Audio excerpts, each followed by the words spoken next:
For the Right Honourable Speaker.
Honourable members,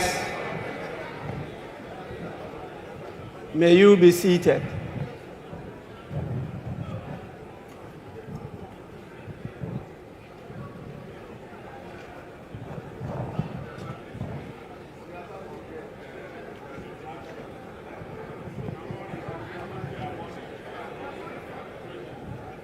Honourable members, please, let us pray.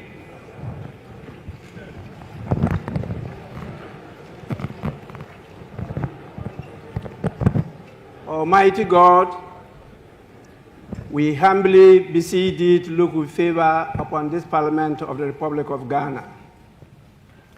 Grant that it may perform its high duty as in thy sight. Give divine guidance to the President of the Republic. Endow members of Parliament and ministers of state with discernment and vision, integrity and courage, that through the labors of government, this land and people may be well and truly served, and their good purposes for the common human life be realized in our midst. O God, grant us a vision of our country, fair as it might be, a country of righteousness, where none shall wrong his neighbor, a country of plenty, where evil and poverty shall be done away with, a country of brotherhood, where all success shall be founded on service and honor shall be given to the deserving, a country of peace, where government shall rest on the will of the people and the love for the common good. Bless the efforts of those who struggle to make this vision a living reality.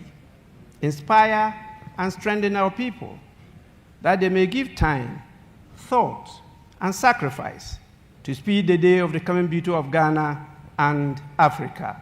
Amen.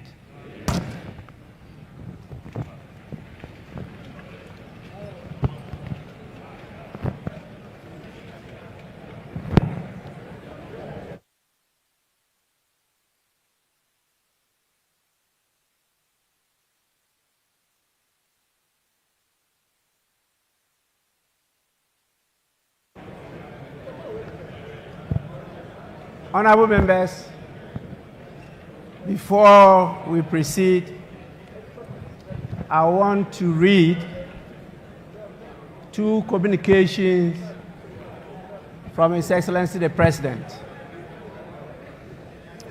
We have one dated 10 February 2025.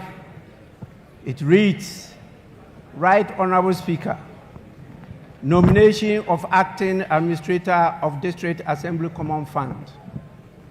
In accordance with Article 2524 of the Constitution of the Republic of Ghana, 1992, I submit through you to Parliament for approval the appointment of Mr. Michael Harry Hampson as the Acting Administrator of the District Common Fund, Assembly Common Fund. The nominee's credentials and records of service demonstrate his competences to support the government's agenda and serve the people of Ghana effectively. Attached is a copy of curriculum vitae. I accept, Mr. Speaker, the assurances of my highest consideration. Signed, John Dramani Mahama. The second one is dated 11 February 2025, and it reads, Mr. Speaker, Ministers of State of the Cabinet.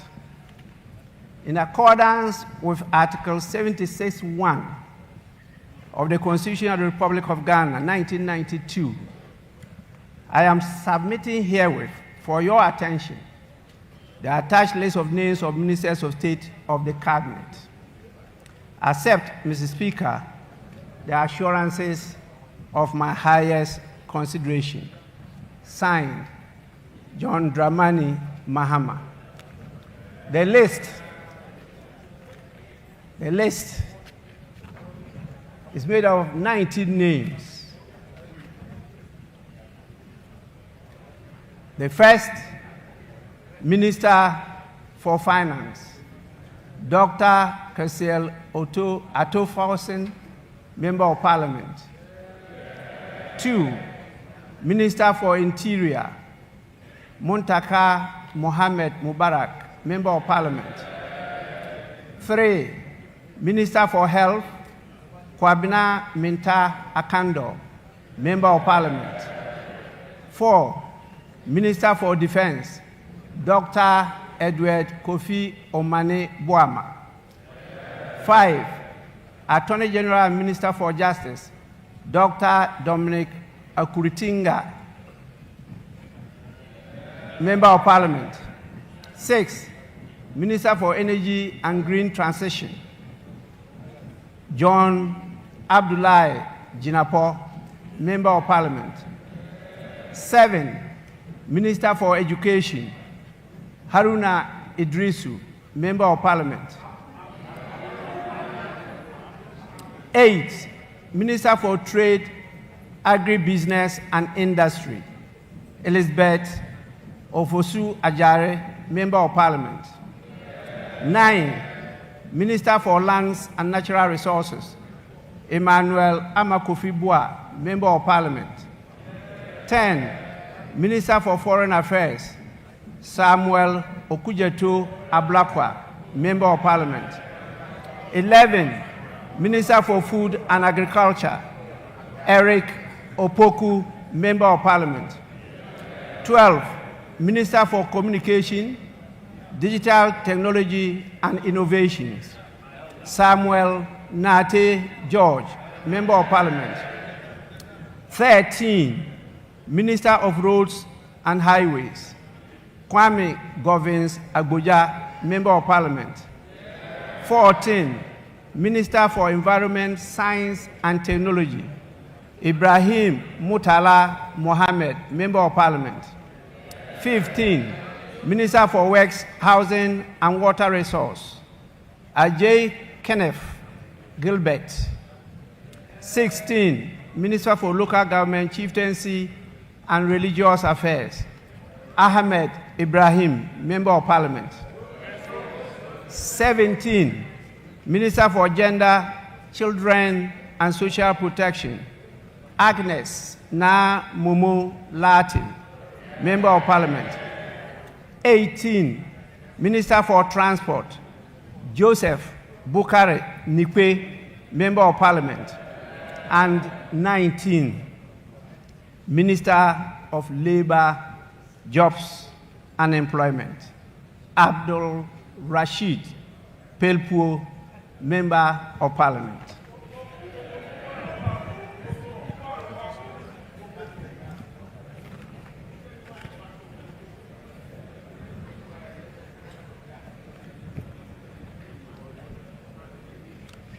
Honorable members, may I now invite the Honorable Majority Leader and the Honorable Minority Leader to join me to receive His Excellency the President and the Vice President.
Remain standing. We are Wish to place firmly on record that from January 2016 until I handed over the administration of this country on January 7, 2017, there was no power rationing or load management in Ghana. Mr. Speaker, today, inspired by the Almighty God and propelled by the massive mandate given to me by the good people of Ghana, I am moved to make a similar purposeful and bold declaration that I, John Dramani Mahama, I will fix the economic crisis confronting our country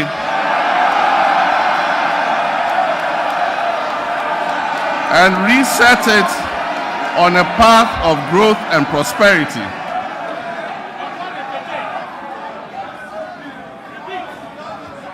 That I will fix the economic crisis confronting our country and reset it on a path of growth and prosperity.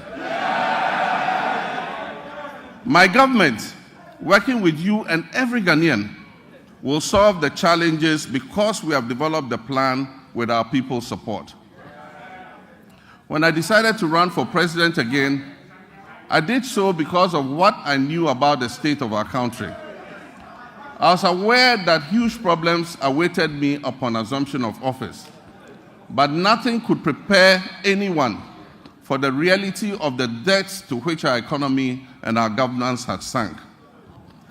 Our elders say that a frog's true length can be ascertained only after it has died. Apotrowa ni ehun ne tenten. And how right they were. It is common knowledge that our economy is in dire straits, which is putting it mildly, because an initial assessment of the books we have discovered that our economic problems are much deeper than was previously known.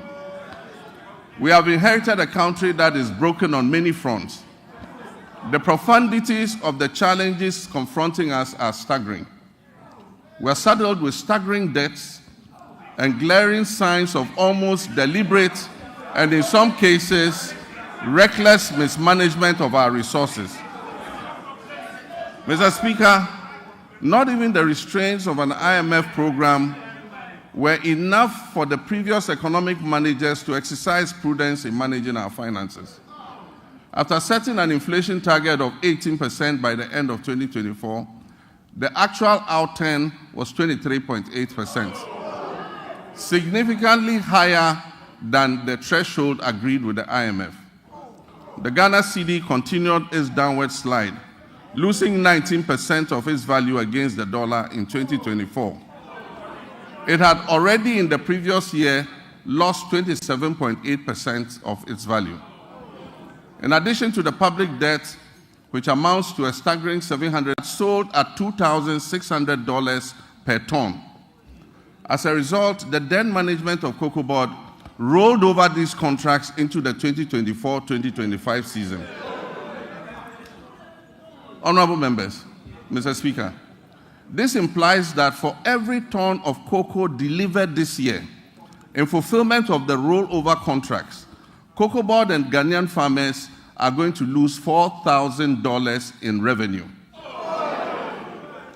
Mr. Speaker, as I address this Honorable House, Cocoa Board has supplied 210,000 tons out of the rolled over contract, resulting in a revenue loss of $840 million for both Cocoa Board and the Ghanaian farmer. Mr. Speaker, Cocoa Board and the Ghanaian farmer will lose another $495 million by the time the board finishes supplying the remaining rolled over contracts.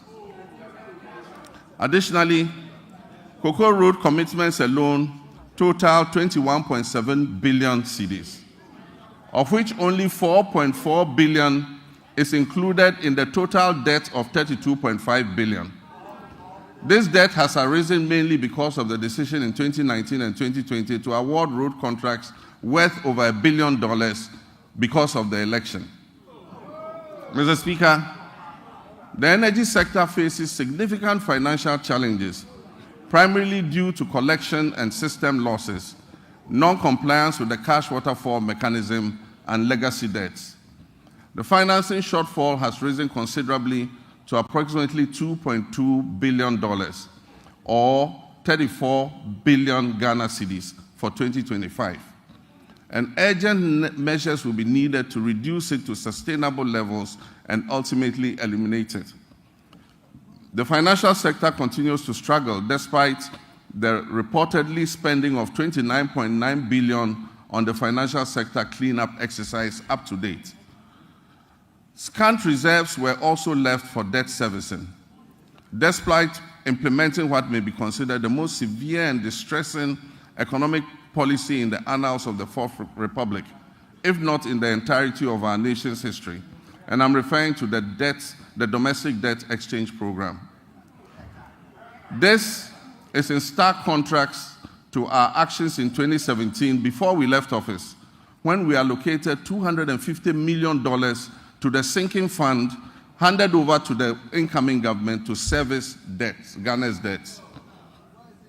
There have been claims that buffers were left for debt repayments, oncoming debt repayment this year.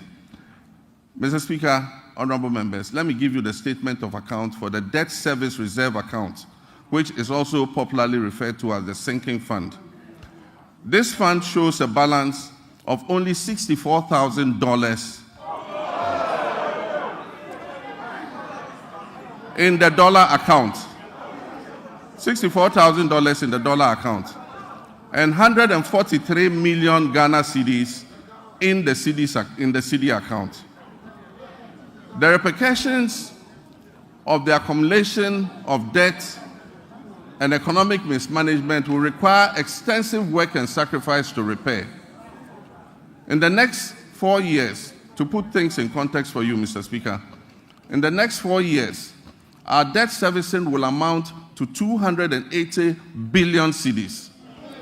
And this comprises of 150 billion for domestic debt and 130 billion in external debt servicing. Our catastrophic debt position has also severely impacted infrastructural projects that should have been completed. Currently, there are 55 stalled projects due to the default of debt and subsequent restructuring, with a total value of $2.95 billion not disbursed. The stalling of these projects is expected to result in a cost overrun of about 15 billion cedis.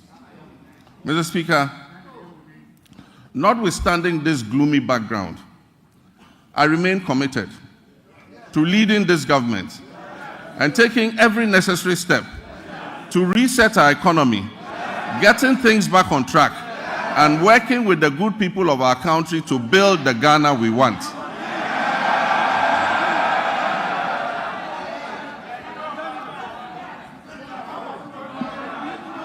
Mr. Speaker, we are doubling our efforts to complete all outstanding structural reforms.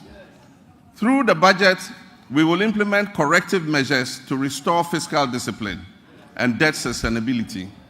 We're also working hard towards completing the upcoming fourth review of the IMF-supported program. The review is scheduled from April 2nd to April 15, 2025, and the IMF Executive Board is expected to approve it in June of this year. As we have done previously, we're also building buffers in the sinking fund and adopting prudent debt management practices to ensure prompt repayment of upcoming domestic and external debt maturities.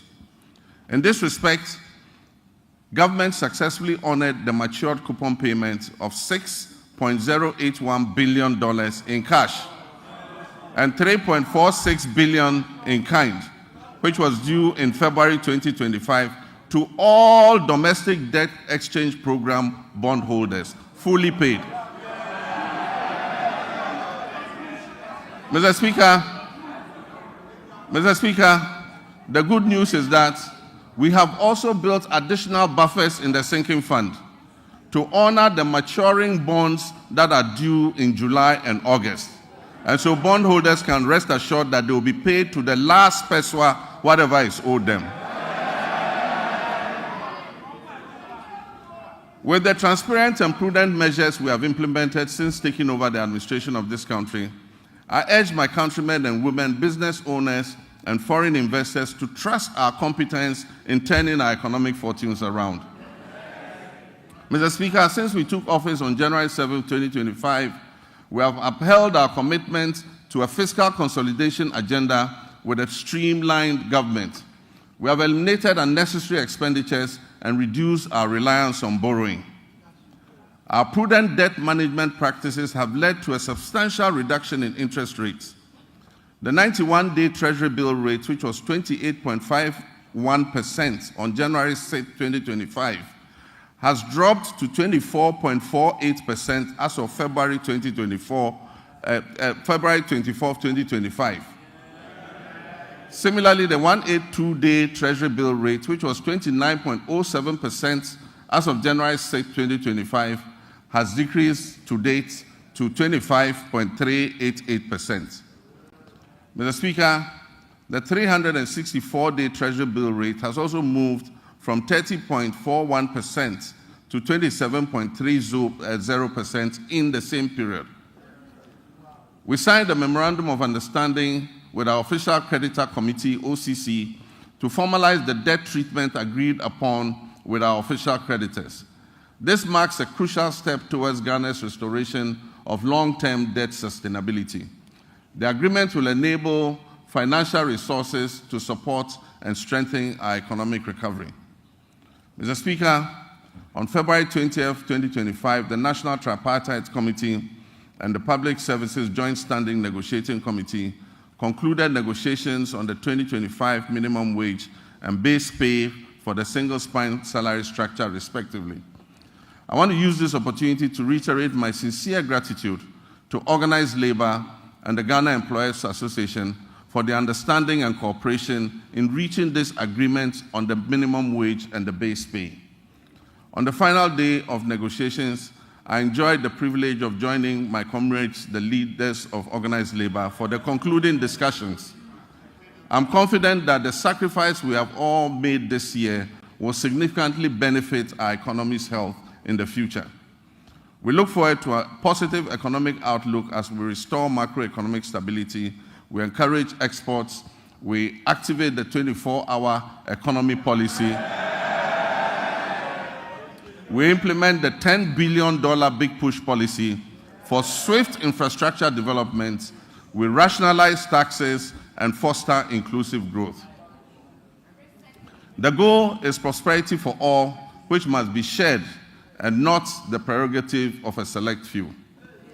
Mr. Speaker, in fulfillment of our 120-day social contract with the Ghanaian people, we have put in place the Planning Committee to host the National Economic Dialogue.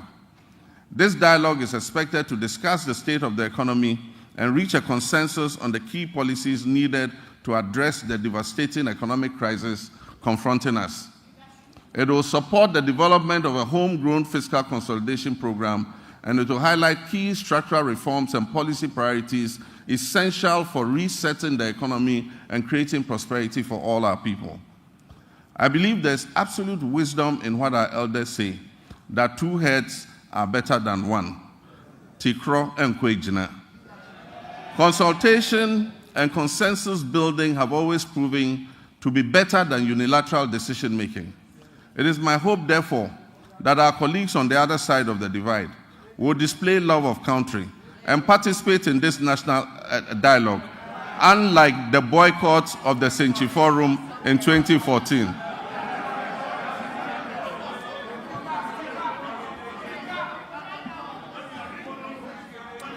I humbly choose a different path of accommodation and cooperation with all stakeholders.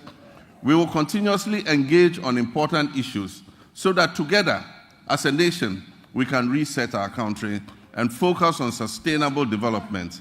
Mr. Speaker, honorable members, together we shall build the Ghana we all want. Mr. Speaker, my administration inherited an energy sector on the brink of collapse. It was weighed down by unsustainable debt. This unfortunate situation has led to many independent power producers and fuel suppliers threatening to cease their operations. Mr. Speaker, listen to this. Despite collecting over 45 billion cedis in energy sector levies, ESLA, over the last 8 years, the outgone administration has left the Ghanaian people with an energy sector burdened with a staggering debt of 70 billion cedis as of December 2024. It is of deep concern that several state-owned enterprises in the energy sector are struggling to stay afloat, and unless urgent interventions are made, many of them will go under. Financial distress in the energy sector remains a significant obstacle to delivering consistent and affordable electricity to Ghanaians, and it poses an existential threat to our economy in general. Compounding these challenges, critical maintenance activities such as the scheduled pigging of the West African gas pipeline, WAPCO, were postponed from 2024 to 2025 without sufficient contingency measures for alternative fuel supply. As a result, my administration has had to swiftly mobilize resources to secure emergency fuel supplies to ensure that electricity generation continues despite the closure of the West African gas pipeline. I've been informed that the pigging exercise will be completed in the first week of March, and once again, additional gas will flow from Nigeria. We are anticipating a marked improvement in the power situation once this begins.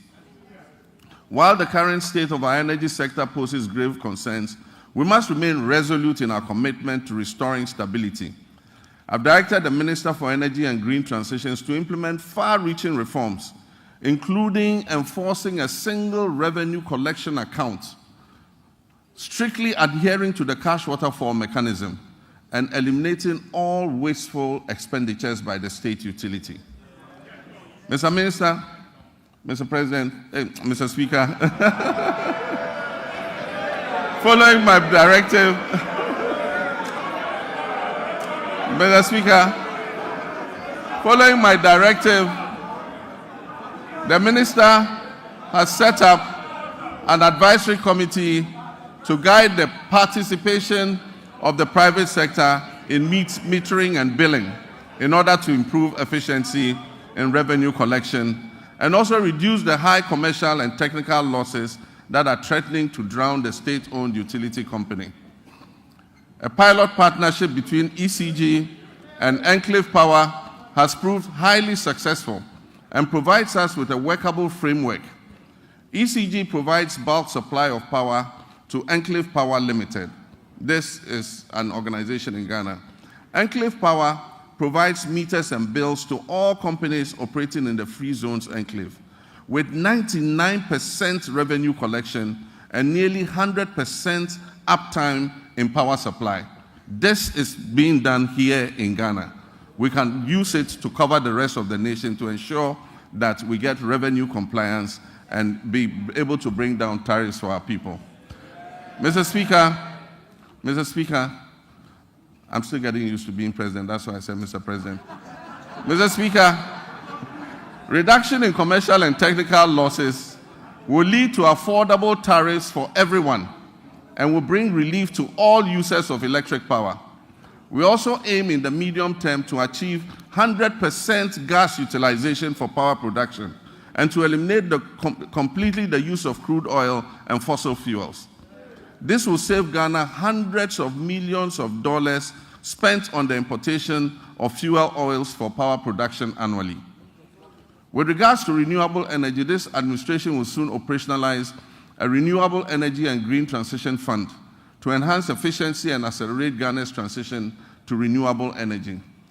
This initiative will drive investments in sustainable energy solutions, including solar streetlights, rooftop solar installations, off-grid solar systems, electric vehicle charging stations, and rechargeable outboard motors. These measures will reduce dependence on the national grid and position Ghana as a leader in Africa's green energy transition. Mr. Speaker, Ghana's petroleum sector has witnessed a precipitous decline, with crude oil production sinking by more than 32%. This has resulted from the high opacity levels, a very hostile business climate, and excessive political interference in the sector, culminating in most of the major oil companies exiting and stalling all upstream activities. The decline in upstream activity is obvious to any person familiar with the twin cities of Sekondi and Takoradi. Just under a decade ago, these cities were the bustling epicenter of fabrication, logistics, service activity associated with the upstream oil and gas sector. Unfortunately, my recent visit reveals many shut down facilities and many businesses have packed and left the shores of our country. Hundreds of workers have been laid off and left unemployed. I wish to assure the good people of Sekondi Takoradi and indeed the whole Western region that we are going to breathe life back into your area.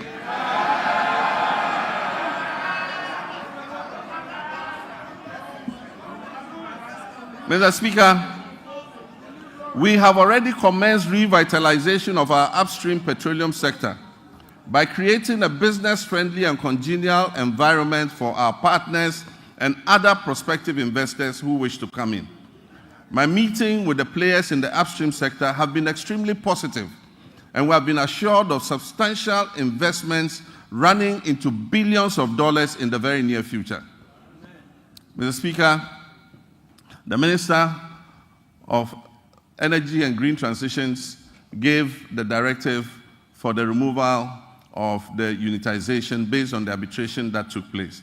We believe that this will open the way for an amicable resolution of the issues between Springfield and ENI. And this should make our oil and gas prospects more attractive to investments going forward. Mr. Speaker, Ghana has fertile lands, abundant water, and human resources. Yet we face a paradox.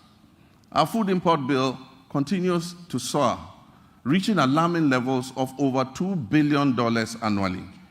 In addition, rising food inflation is burdening households and threatening livelihoods. To address this, we're implementing several well-considered policies to grow the agricultural sector, including agro-processing. This will be backed by reliable power supply to meet our country's needs while advancing exports to earn foreign exchange and strengthen our economy. Mr. Speaker, the Agriculture for Economic Transformation Agenda, AETA for short, will modernize agriculture, enhance agribusiness, ensure food security, it will lower food inflation, it will boost exports, and create sustainable jobs. The Feed Ghana program will increase food production and reduce prices through projects like the Grain Development Project, focusing on rice, maize, and soya bean production. The Vegetable Development Project will target crops such as tomatoes, onions, and pepper. Our Poultry Farm to Table project will eliminate poultry imports and increase local production. Ghana imports 95% of its poultry needs, which costs over $300 million annually. To reverse this trend, government plans to revamp the poultry sector by investing in hatcheries, feed mills, processing, and distribution, working towards eliminating poultry imports. And this is a good one. The Nkukwan Kitinkiti project.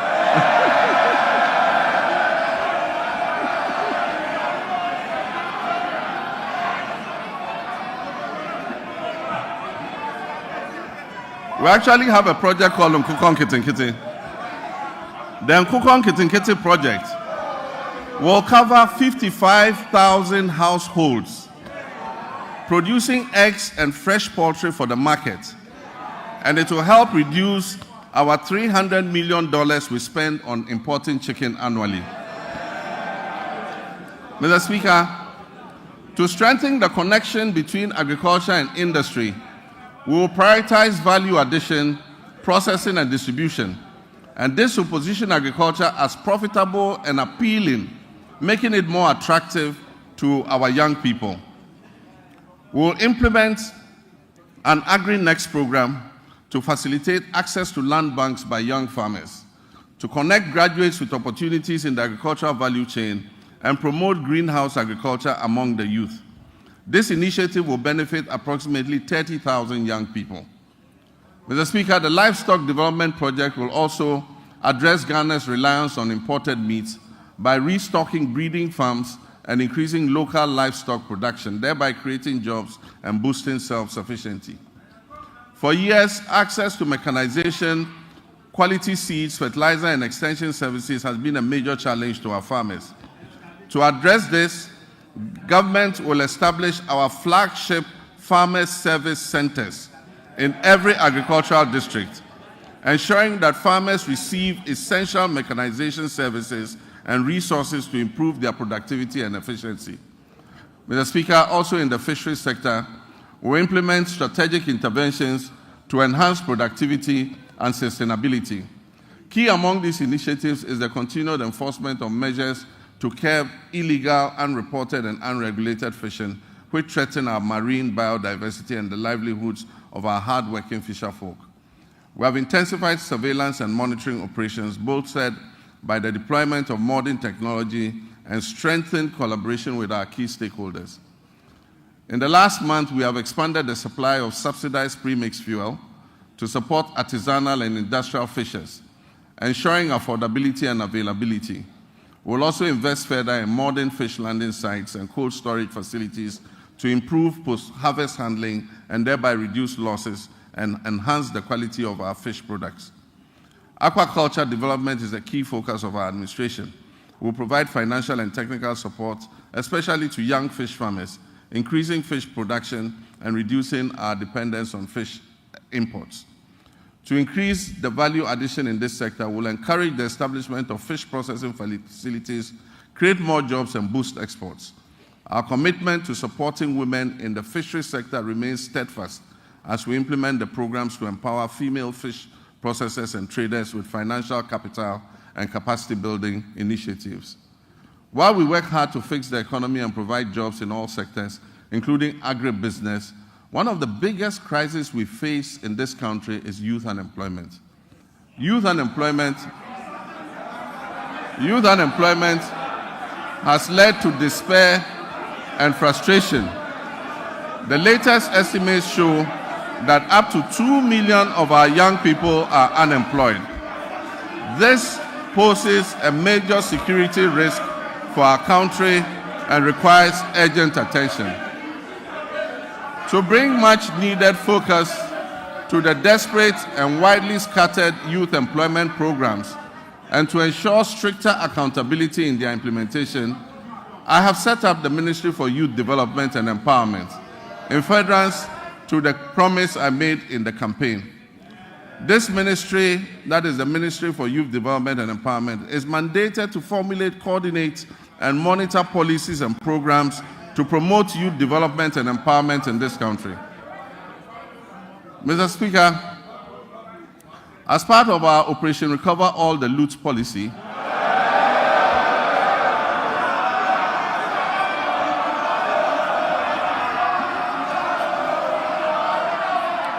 Mr. Speaker, as part of our Operation Recover All the Loot policy, ORA, I've already tasked our investigative bodies to bring the culprits of the National Service Ghost Name scandal to justice. Such brazen theft of public funds must not go unpunished. It is estimated that the criminal addition of some more than 80,000 ghost names could have yielded the suspects over 50 million Ghana cedis every month. Unfortunately, some of these suspects are believed to have absconded from the country already. I have directed that they be declared wanted and their assets traced and frozen until investigations are completed.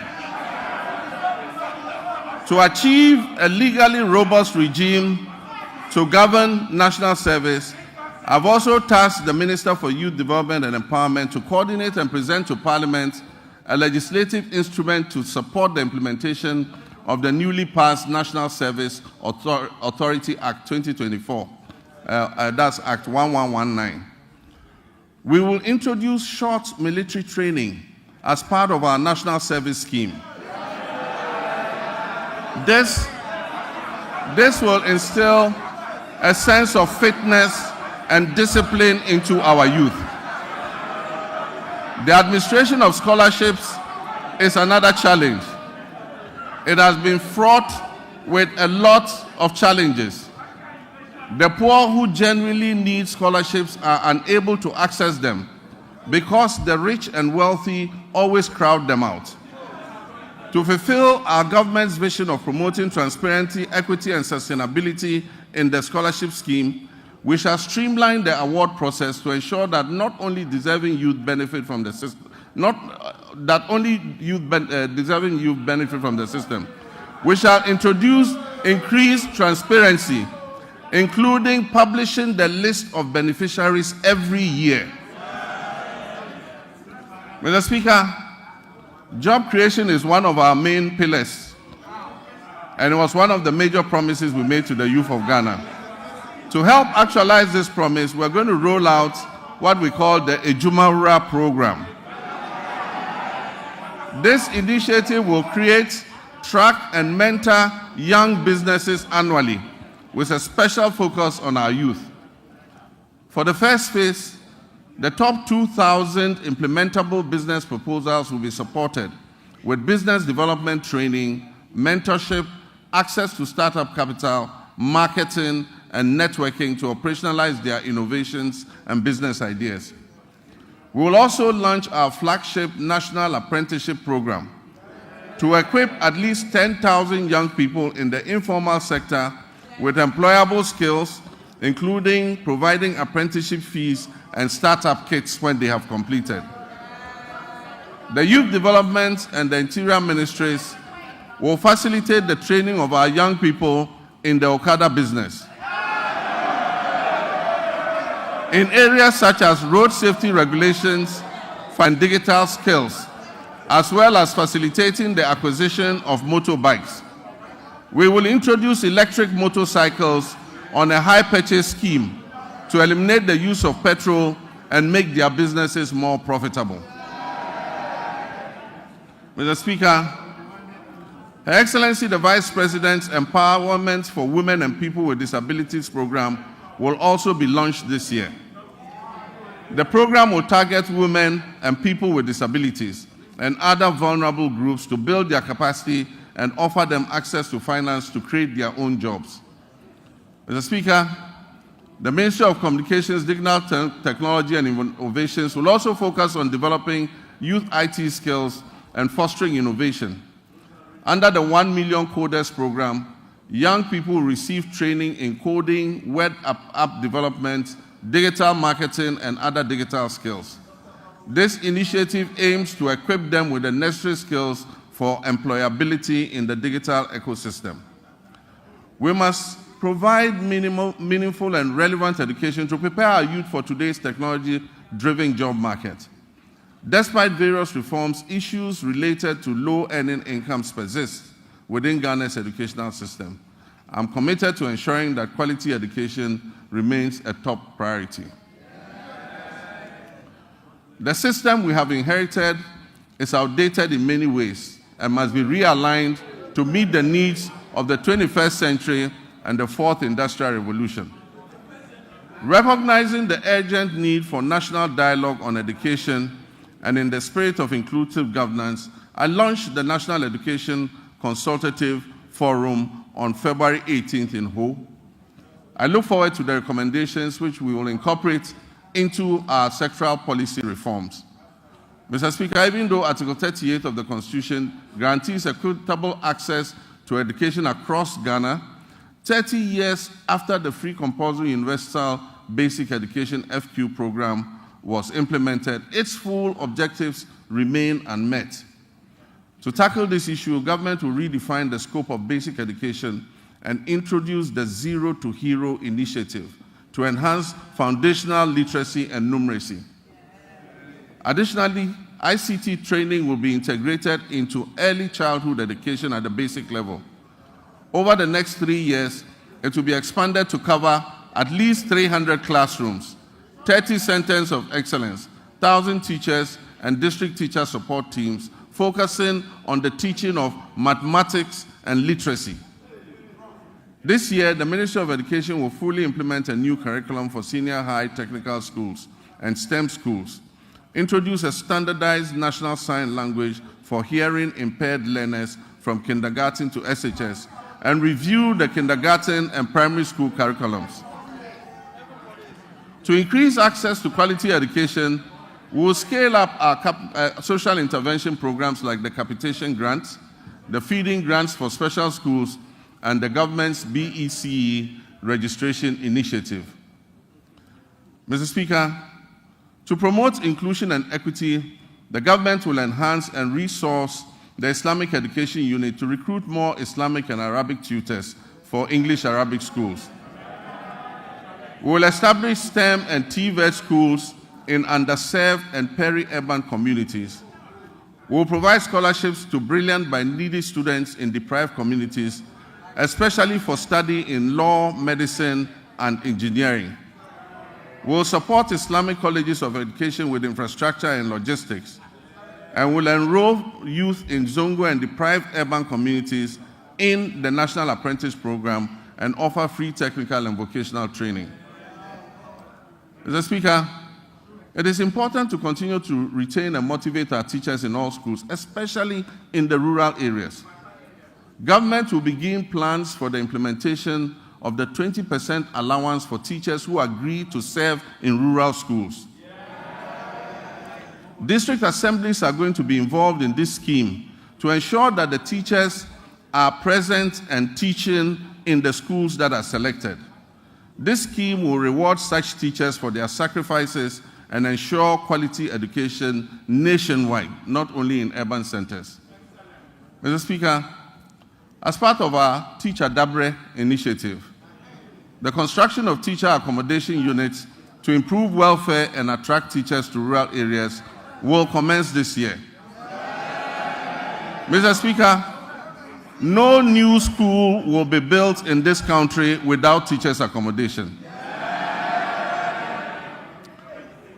Mr. Speaker, honorable members, once again for emphasis and for the record, I, John Dramani Mahama, President of the Republic of Ghana, will not cancel the free SHS program.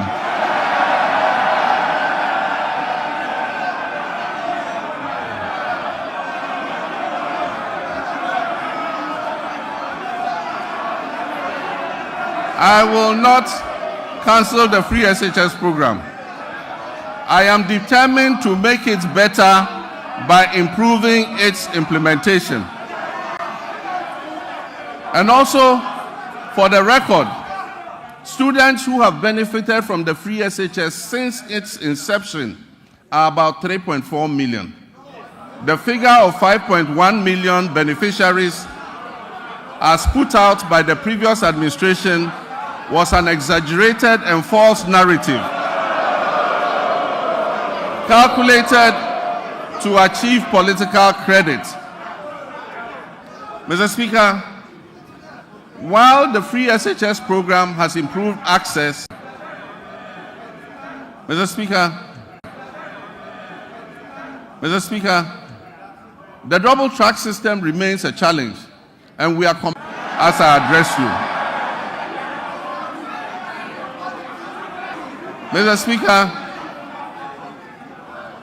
efforts to decentralize school feeding and food management include strengthening procurement and store management records capacity. Once completed, food procurement and management will be fully handed over to the secondary schools to do their. Mr. Speaker, science, technology, engineering, and mathematics are central to national development, STEM.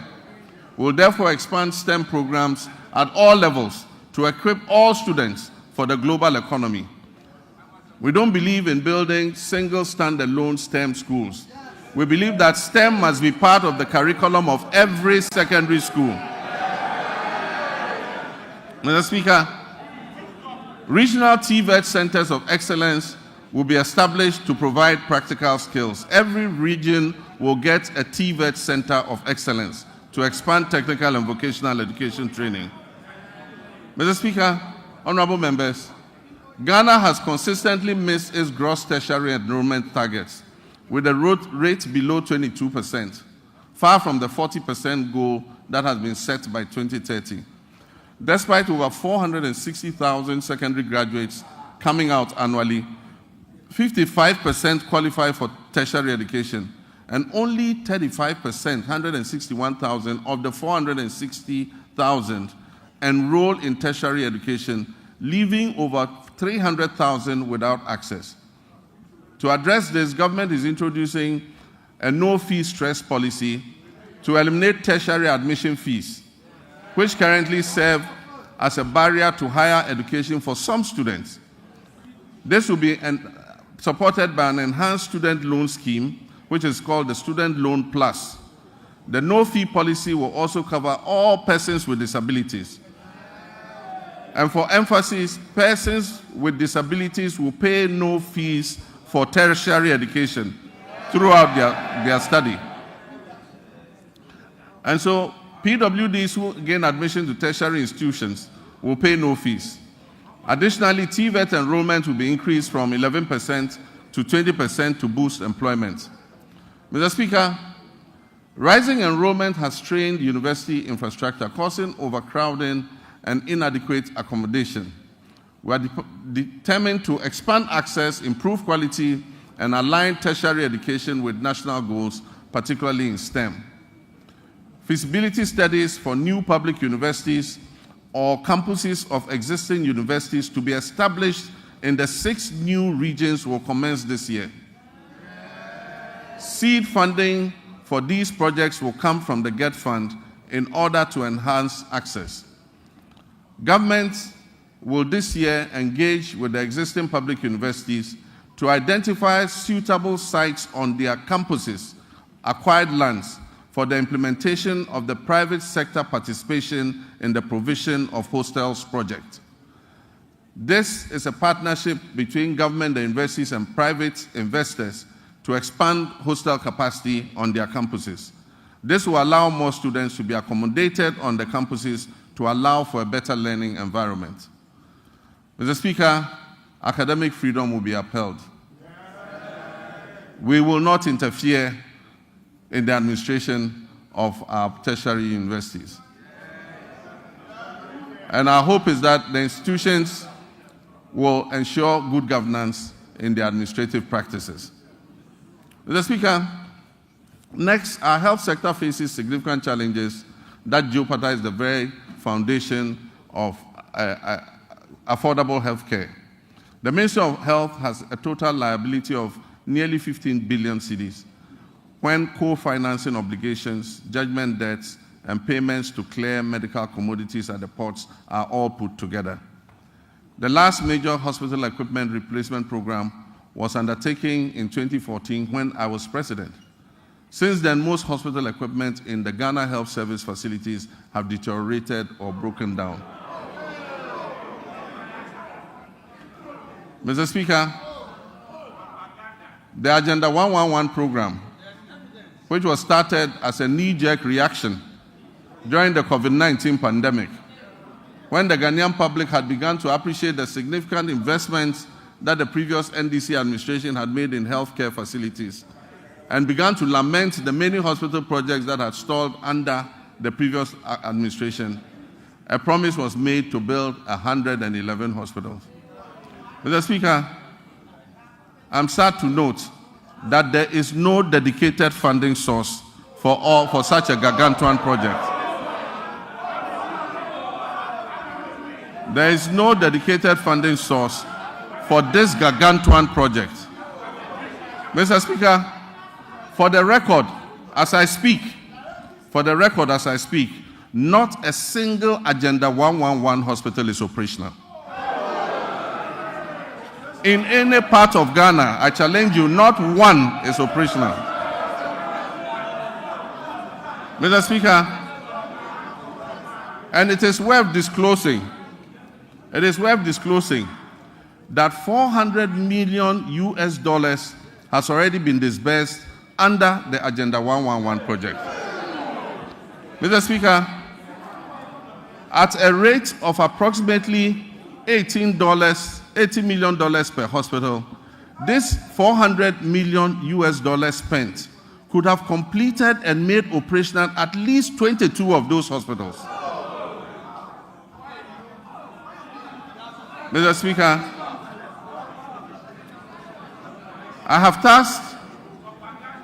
I believe that the money should have been focused on completing a number of hospitals and making them operational instead of spreading it over the current 111 hospitals. As I speak, some are at the foundation level, and not a single one is operational. I have directed the Minister for Health to present us with a plan on the way forward for this program. And let me add that we are open to public-private partnerships and franchising to complete and operationalize these hospitals.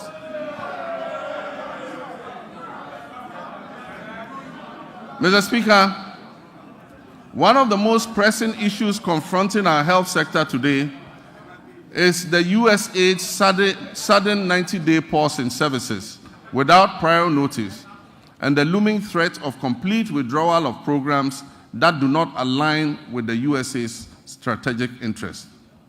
Programs that will be affected include the delivery of medical commodities to regional medical stores and health facilities in the Upper West, Upper East, Northern, and Savannah regions. USAID support for the National HIV/AIDS Control Program includes the supply of antiretroviral therapies in the Western, North, and Afro regions. These will also be affected. The withdrawal puts at risk approximately $78 million in earmarked funds for malaria, maternal and child health, nutrition, and HIV/AIDS. It also covers some programs being run at the Noguchi Memorial Institute in research.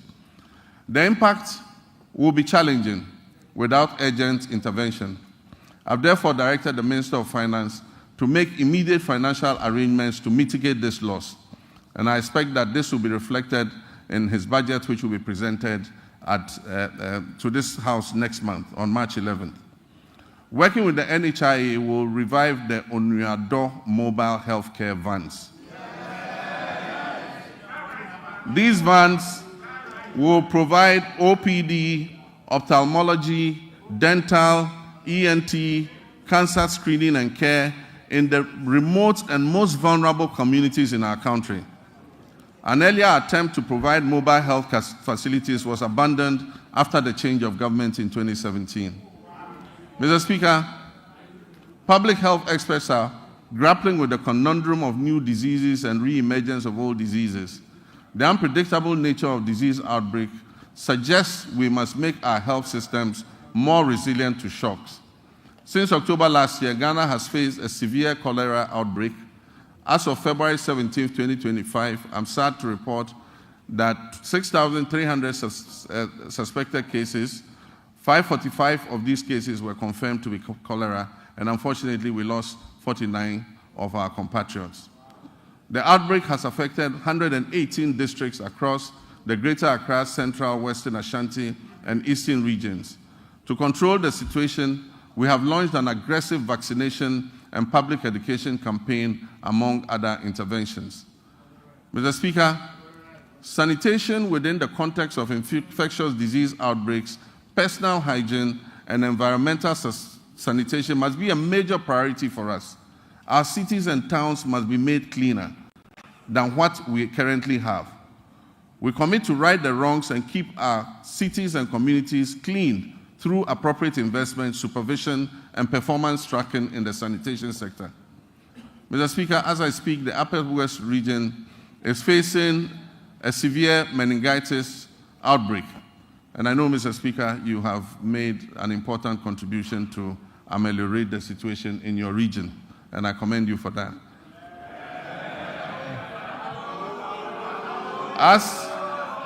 As of February 17, 2025, 135 suspected cases of meningitis were reported. 22 of those cases were confirmed, and unfortunately, 16 deaths have been reported across 10 districts. We've instituted free treatment for affected persons and deployed a strong national team of health experts to encourage early reporting to health facilities of suspected meningitis.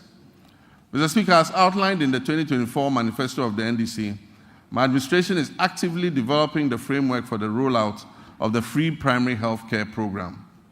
When fully implemented, this initiative will mark a significant step towards Ghana achieving goal number 3.8, which is universal health coverage of the SDGs, by eliminating financial barriers to basic health care access. Also in line with our 120-day manifesto commitment, the composition of the technical committee is far advanced, with plans to establish the Ghana Medical Trust Fund, also known as Mahama Cares, in the coming weeks. Mr. Speaker, honorable members, this fund will be dedicated to financing the treatment of non-communicable diseases, which have seen a significant rise over the past decade. As part of this initiative, the government is committing to allocate financial resources towards this project in 2025, with further support to be mobilized from private sector partners to ensure the sustainability of the fund. Once operational, the Ghana Medical Trust Fund, otherwise known as Mahama Cares, will directly address the financial burden of patients who require dialysis treatment, cancer care, and other critical non-communicable disease-related interventions. Together, the free primary health care, which will focus on early detection and prevention and treatment, and the Ghana Medical Trust Fund program, which will focus on relieving the financial burden of treating non-communicable diseases, will help to revolutionize Ghana's healthcare system by improving healthcare accessibility and outcomes and enhancing productivity and well-being across the country. Mr. Speaker, Ghana will become the pharmaceutical manufacturing hub of West Africa. And my previous record in government speaks for itself. When I injected funds into Ghanaian-owned pharmaceutical companies to expand their production capacities. Mr. Speaker, as this exciting phase unfolds under the 24-hour economy initiative, we must strengthen every aspect of our pharmaceutical industry. And this includes the Food and Drugs Authority and the Customs and Security agencies in order to avert the use of fake drugs and the importation of illicit drugs into our country. We await thorough and unbiased investigation into the alleged opioid pill importation into Ghana and other West African countries. The outcome will be shared, and I can assure you necessary action will be taken. Mr. Speaker, as a Social Democrat, I'm resolutely committed to eradicating all forms of discrimination in our society. Our vision is to foster fairness and cultivate an inclusive environment where everyone can engage fully and equally in social, economic, and political life. With my Vice President, the history-making Professor Nana Jane Opoku-Agyeman, we will engage with all stakeholders, including our development partners and civil society organizations, to prioritize gender equality, equity, and social justice. We will establish strong social protection mechanisms and enhance legal safeguards for women, girls, and other vulnerable groups. Our initiative would include enacting comprehensive laws and policies designed to dismantle harmful social norms, to enhance access to crucial resources and opportunities, particularly for young women, and reduce overall vulnerability within our society. Mr. Speaker, I'd like to take a moment to commend you and this House for your unwavering support and guidance, which were instrumental in passing the Affirmative Action Act of 2024, Act 1121, during the 8th Parliament of the 4th Republic. My government is dedicated to successfully implementing this act to ensure gender equity across the political, social, economic, educational, and cultural spheres. The Ministry of Gender, Children, and Social Protection is actively collaborating with relevant stakeholders to guarantee that this act is fully operational, including attaining the 30% target quota for women in political appointments. I'm pleased to report that women currently make up 23.21% of all appointments, and we are diligently working towards reaching the targets set forth in Act 1121. I'm, however, concerned about achieving gender balance, especially at the local government level. Very few women have mastered the courage to apply for the positions of metropolitan, municipal, and district chief executives. And unfortunately, the few who have courageously applied have been edged out on very flimsy and parochial grounds. It is my hope that the National Constitution Review Conference will clear a pathway for the election of DCEs. The Gender Ministry will then be obliged to encourage and support more women to apply and stand for these elective positions. In our pursuit of empowering women, Mr. Speaker, we'll establish the Women's Development Bank. This will be a specialized financial institution designed to support businesses owned and led by women through the provision of low-interest loans and tailored financial services offered under very flexible terms. Consultative processes are underway to ensure the successful launch of this bank. And as part of our 120-day social contract, the Minister for Finance is going to allocate initial funding for the Women's Development Bank in the upcoming budget that will be presented to this House. Mr. Speaker, we are also implementing measures to expand the Livelihood Empowerment Against Poverty program under our Big Leap initiative. As we work towards completing the Ghana National Household Data Census by this year, 2025, we'll reassess the status of LEAP beneficiary households to facilitate the enrollment of new beneficiaries. Mr. Speaker, we are committed to enhancing the legal framework surrounding disability rights by passing the Persons with Disability Amendment Bill. Additionally, we will introduce a legislative instrument to strengthen further the provisions of the Persons with Disability Act, Act 715 of 2006. We reiterate our commitment to ensuring that individuals with disability have access to free tertiary education and equal opportunities to pursue their academic and professional ambitions. Mr. Speaker, the government intends to ensure the implementation of legislation that enjoins public and private employers to reserve 5% of their employment for persons with disabilities. I am aware that a private member was shepherding this bill. Government is going to support that motion in order that 5% of all employment is reserved for persons with disability. Mr. Speaker, Ghana's sports sector, once again, which was a shining example of excellence within Africa, now finds itself at a very critical juncture. Historically, our nation has been celebrated and has had remarkable achievements in boxing, football, and athletics. Unfortunately, this is no longer the case. However, recent years have unveiled depressing structural deficiencies in administration, funding, infrastructure, and talent development. Immediate and comprehensive reforms are imperative to reclaim our rightful place on the global sports stage. Mr. Speaker, we will develop a comprehensive national sports policy to align with international norms. This policy will be accompanied by an exhaustive review of the Sports Act of 2016, that is Act 934, and the rigorous enforcement of the Sports Regulations 2023 LI 2477.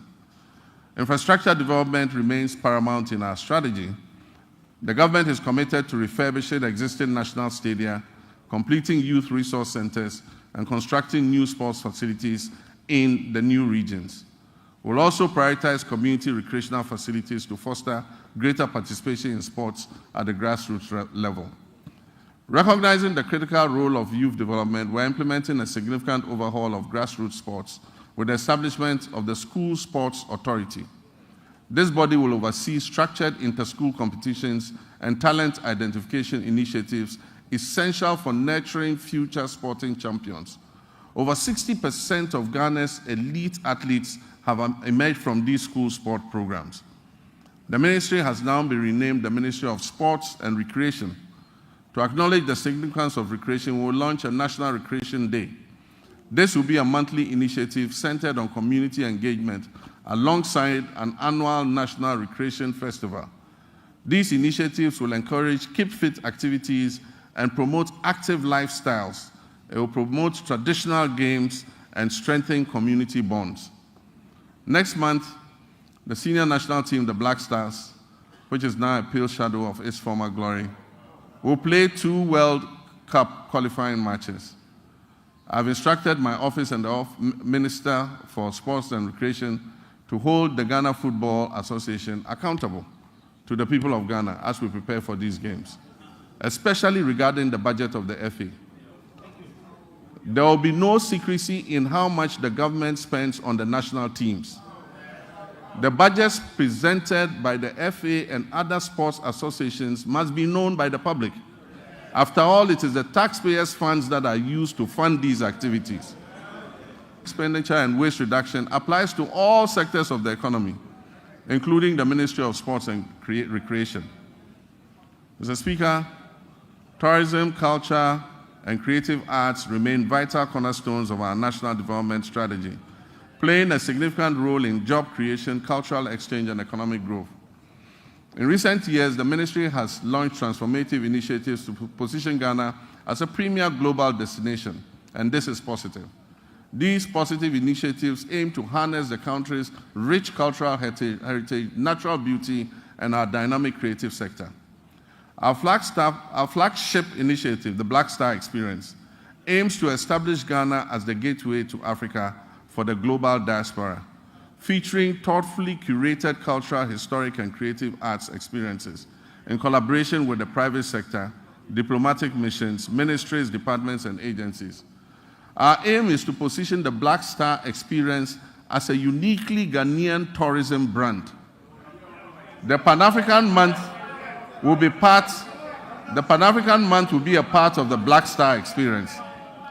It will include street carnivals, a film week, a fashion festival, a food fair, theatrical and drama performances, concert party competitions, and monthly domestic tourism destinations. We will strategically promote meetings, incentives, conferences, and exhibition tourism to diversify our tourism offerings. Ghana's peaceful and democratic environment positions us as an attractive hub for international summits, business conventions, and high-profile gatherings. We must capitalize on this unique advantage to maximize our benefits and strengthen our reputation as the country that is closest to the center of the world. We're also committed to revitalizing the Accra Marine Drive project, a significant urban redevelopment initiative which was designed to transform approximately 241 acres of Accra's coastline into a vibrant tourism and economic hub. Although the cabinet approval for this vital project was achieved during my presidency in 2016, progress has stalled. We'll reassess the work completed and take decisive action to bring this all-important project back on track. We will develop the Osu Castle, the former seat of government, and the area around it as a tourist attraction. It will have a pedestrian precinct with arts and craft markets, jewelry, and gold markets. This approximate 22-acre land will become a destination for tourism. Mr. Speaker, our road network is the cornerstone of our nation's infrastructure, facilitating over 90% of the transportation of goods and services across this country. This vital network is critical in supporting agricultural growth by linking farmers to markets, lowering transportation costs, and ensuring quicker access to essential supplies and services. The resulting interconnected benefits foster a vibrant economy and enhance the livelihood of countless of our citizens. Mr. Speaker, while the previous government has made lofty claims about achieving unprecedented milestones in the road sector, available evidence does not support its assertion that it constructed over 13,000 kilometers of new roads. Instead, it has perpetuated a narrative that presents road maintenance and rehabilitation efforts as new construction projects, misleading the public about what has been achieved. The proportion of poor roads has increased, especially in urban centers, where the number of roads in disrepair surged from 46% in 2015 to almost 60% by 2021. Therefore, Mr. Speaker, our road sector is in crisis, mainly due to years of mismanagement. As many as 85% of awarded contracts in the road sector have stalled, and the contractors have stopped work due to non-payment, and most of them have packed their equipment off-site. Mr. Speaker, as of December 2024, unpaid bills owed to contractors in the sector exceeded 20 billion Ghana cedis for work that had been carried out between 2018 and 2024. For instance, the Ghana Road Fund obtained a loan of 600 million Ghana cedis in March 2018 to refinance outstanding debts and borrowed an additional 1.2 billion Ghana cedis from a syndication of banks in November 2019. Alarmingly, upon assuming office, the Ghana Road Fund still had outstanding payments, including some as low as 2,000 Ghana cedis, dating back to 2018. Current commitments for road projects that are unpaid currently stand at an astonishing 105 billion Ghana cedis. Despite these considerable challenges, this government remains steadfast in its commitment to prioritize vital infrastructure projects that address the pressing backlog of poor roads. Our strategy will be anchored in executing our flagship initiative under the Big Push program. The Big Push will see major rehabilitation of many key roads in the feeder roads, urban roads, and highway sectors. We'll also undertake the following key initiatives to revitalize the road sector. We'll reintroduce tolls, road tolls, using modern technology. We'll rationalize the road sector portfolio to focus on high-impact initiatives. Mr. Speaker, we will uncap the road fund in order that it can accumulate more money to pay for road maintenance. Mr. Speaker, we'll minimize sole source procurement to encourage competition, competitive bidding, and enhance public transparency in the procurement processes. Mr. Speaker, the drip equipment, which was acquired at the last moment as a knee-jerk reaction for electioneering purposes,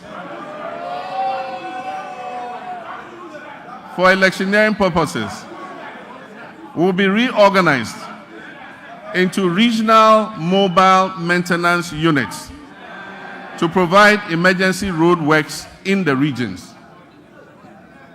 Mr. Speaker, I've realigned the Ministry of Transport to oversee 4 modes of transportation: aviation, maritime, inland water transport, road transport, and railways. The government will commission a feasibility study to develop coastal water transport services. This initiative aims to promote alternative modes of transport and ensure their integration into our existing systems under the National Transport Policy. It also aims to enhance tourism, reduce road traffic, and mitigate environmental pollution. Motorcycles and tricycles, commonly known as Okada, hold significant potential as a more convenient, timely, safe, and cost-effective mode of transport. Currently, the Road Traffic Regulation of 2012, LI 2180, prohibits licensing motorcycles and tricycles for fare-paying passengers. As part of our government policy, the Ministry will amend the regulatory framework to regularize the use of motorcycles and tricycles for commercial passenger transport. In our ongoing effort to revitalize the whole airport, the government will facilitate the establishment of the state-of-the-art pilot training academy and a maintenance, repair, and overhaul facility. The Volta region will become a center of excellence for aviation training and aircraft maintenance. This project will create significant employment opportunities. It will stimulate economic growth and bolster tourism in Ho and the surrounding communities. I have directed the airport company to release 10 acres of land at the Ho airport for this purpose. Mr. Speaker, with the completion of the Tema-Mpakadan rail line, the government will launch passenger services between Tema and Adome. We'll also begin developing the necessary infrastructure on the Volta Lake to facilitate freight transport between Tema Port and Bupe as part of our Eastern Corridor multimodal transport system. The Western Railway line will continue to be modernized in partnership with the private sector. This initiative aims to support the efficient transport of bulk cargo and minerals from the mines in Nsuta, Awaso, and Yinehin to the Takoradi port, while providing passenger transport along the Western Corridor. Mr. Speaker, the last attempt by the previous administration to re-establish a national airline has failed. We will reopen a transparent process that will receive expressions of interest to invite competent established partners to work with us to establish a national airline. We believe that an efficient national carrier can help reduce fares on routes where external carriers are currently enjoying a monopoly. Mr. Speaker, our communications and digital technology initiatives focus on expanding our national digital infrastructure to stimulate innovation and enhance public service delivery. We're also dedicated to improving access to information and communication technology, promoting the digital economy, ensuring inclusive and equitable growth across all sectors. Nevertheless, the sector faces several significant challenges that hinder our progress, and these include insufficient infrastructure for delivering weather and climate services across all time zones, fragmented and uncoordinated databases, outdated legislation and policies that do not keep pace with a rapidly evolving sector, a lack of adequate technology to effectively detect, prevent, and respond to cybersecurity threats, and a daunting debt burden of almost 2 billion cedis. To revitalize this sector, government is committed to reviewing existing laws and policies to better align them with emerging technologies such as artificial intelligence, big data, Internet of Things, and machine learning. Additionally, we'll develop and expedite the enactment of the Kofi Annan Center of Excellence Bill. This legislation will establish the necessary framework for the center to concentrate on research and development, consultancy services, and capacity building. Mr. Speaker, access to safe and reliable water and affordable housing significantly enhances the well-being and quality of life of our people. These elements are integral to our reset agenda and fundamental to our vision to build the Ghana that we all want. However, the water sector in Ghana faces considerable challenges, including illegal mining activities that contaminate fresh water sources, rendering them unsafe for drinking and agriculture. This alarming situation highlights the critical need for a decisive and ongoing effort to combat illegal mining to save our environment and our public health. Government will prioritize completing new and ongoing water projects to improve access to safe drinking water. This commitment should be good news for the people in the Keta, Adaklu, Wenchi, Sekendi Takrade, Asankragwa, Sehwiyoso, Dodoaso, Kweman, Damfa, Goso, Dwabeng, Aveime, and Edubamso. We'll also tackle critical water projects in Damango, Tamale, Yendi, Sunyani, Techiman, and Takwa to ensure broader access to potable water nationwide. Mr. Speaker, Ghana has a coastline that stretches approximately 550 kilometers. 2/3 of this coastline is threatened by tidal wave erosion, which impacts nearly 30% of Ghana's population. Rising sea levels have exacerbated vulnerabilities in coastal areas, leading to flooding, habitat loss, and community displacement. Consequently, coastal protection has emerged as a critical national priority. And so for the communities that are threatened by flood currently, we're going to prioritize building sea defense to be able to protect you. Flooding has become an all too frequent occurrence in many urban centers across the county, resulting in tragic loss of life, livelihood, and property. This scenario underscores the urgent need for sustainable solutions to address these pressing challenges. Many of our drainage systems are inadequate. They are worsened by careless waterway construction and obstruction, and the relentless encroachment on wetlands and floodplains. To tackle these issues, we have to explore alternative sources of funding to support essential drainage works, desilting, flood control, and coastal protection. Mr. Speaker, the quality of life of any nation relies significantly on a well-regulated and efficient housing market that guarantees access to decent homes. Our housing deficit is estimated at over 1.2 million units, and this has been the situation for many decades. High costs associated with land acquisition, construction material, and access to financing have made home ownership unattainable for many, primarily affecting vulnerable populations and contributing to the rise of slums. This government is steadfast in its commitment to complete all ongoing housing initiatives, beginning with the Saglemi Affordable Housing Project. We'll also implement a low-cost social housing project supported by a district housing scheme. This project aims to remove the financial barriers to home ownership. Workers in the formal sector, public or private, who have about 15 to 20 years before retirement, can purchase and own a house in cedis and have the cost deducted monthly from their salaries until the house is fully paid up. Mr. Speaker, illegal mining, commonly known as galamsey, has inflicted tremendous harm on our forests, leading to significant land degradation and pollution of vital water sources. This reckless activity threatens Ghana's environment and public health. Mr. Speaker, I'm sad to report that presently 44 of the country's 288 forest reserves have been impacted, an area that is alarmingly equivalent to approximately 8,000 football fields has been completely destroyed. Mr. Speaker, the pollution levels in major rivers within the southwestern basin are critically high, with turbidity levels far exceeding possible units. To combat this urgent crisis, we're implementing a proactive approach that includes robust and impartial law enforcement, meaningful stakeholder engagement, and the creation of alternative livelihoods for our citizens involved in galamsey. We're expanding the Minerals Commission regional offices to strengthen their regulatory oversight. We will establish a framework that categorizes mining activities into small, medium, and large scale, each with its tailored regulations. Mr. Speaker, we will establish a gold board, and we're in the process of doing it. Legislation will come to this House shortly.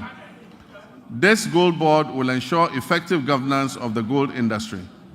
At the same time, we wish to take advantage of Ghana's salt production capacity to place it as a central export commodity under the African Continental Free Trade Area. We will also seize opportunities presented by the global shift towards net zero emissions to craft policies related to critical minerals such as lithium. The anticipated development of the integrated aluminium and iron industry will significantly increase the value of Ghana's natural resources. In our commitment to restoring degraded forests, we will launch the Tree for Life restoration policy and the Blue Water Initiative, which will transform mined-out areas into ecological recovery zones. This ambitious afforestation program aims to establish more than 50,000 hectares of new plantations and undertake 5,000 hectares of enrichment planting annually. We'll also implement public sensitization campaigns to foster sustainable forest management practices and uphold the Wildlife Resource Management Act. We're going to involve school children and the general public in tree planting and tree growing. Mr. Speaker, comprehensive reforms will be introduced to enhance transparency and efficiency while ensuring tenure of security in land administration. Climate change remains a pressing concern for Ghana and the global community. To meet our climate mitigation targets, Ghana has allocated 24 million metric tons of its carbon budget, totaling 64 million metric tons of carbon for authorization under Article 6 of the Paris Agreement. We've successfully authorized 3 projects which are poised to reduce 5.2 million tons of our carbon emissions. In line with our manifesto, we are committed to strengthening institutional and human capacity through necessary adaptation and mitigation measures to bolster resilience in critical sectors such as agriculture, forestry, energy, and water resources. We also pledge to align our national policies with international efforts to limit global warming to 1.5 degrees centigrade by 2050 and promote a fair and just transition to renewable energy sources. Mr. Speaker, we stand on the cusp of making history, the history of a country that prioritizes transparency and accountability as key elements of governance. During my campaign for president, I pledged, as captured by the NDC's 2024 manifesto, to take a strong stance against corruption. Mr. Speaker, we must end state capture. Mr. Speaker, we must end the purchase of state and public assets, such as land and other immovable assets, by members of the political class. Mr. Speaker, I pledge to fight corruption head-on by implementing Operation Recover All the Loot, oral. In that regard, Mr. Speaker, one of the first committees I established, even before my investiture as president, was to establish the oral committee on the sidelines of our transition.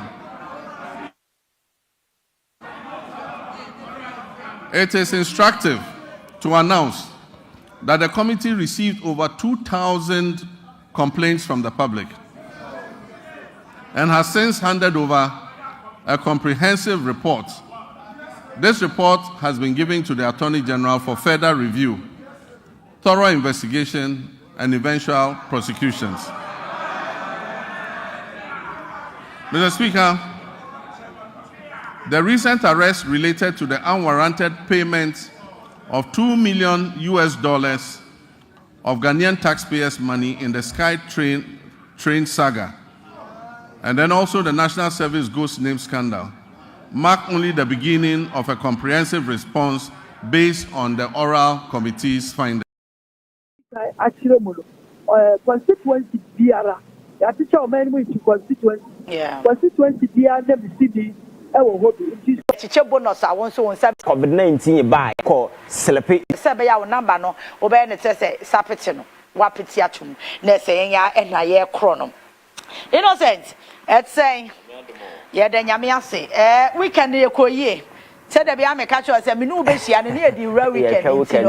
Aha, yeah, Nabukobisa last weekend. A Koye, dear. Oh, Yamiadum Cacra, then Yamiase.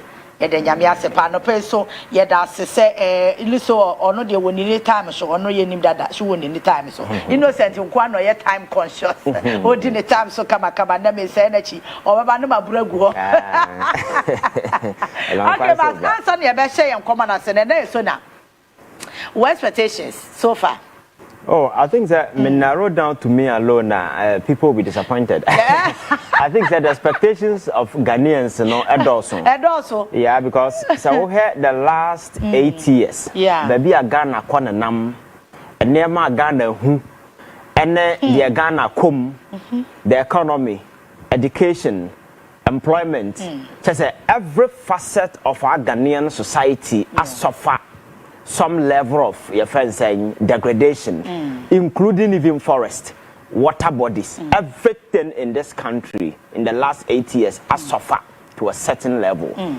So this whole new government coming in place, you know, offer a certain renewed sense of hope to the average and the ordinary Ghanaian, hoping say something new is going to happen. Okay. So and so now is an opportunity for President Mahama, first of all, to chronicle baby ye free bar.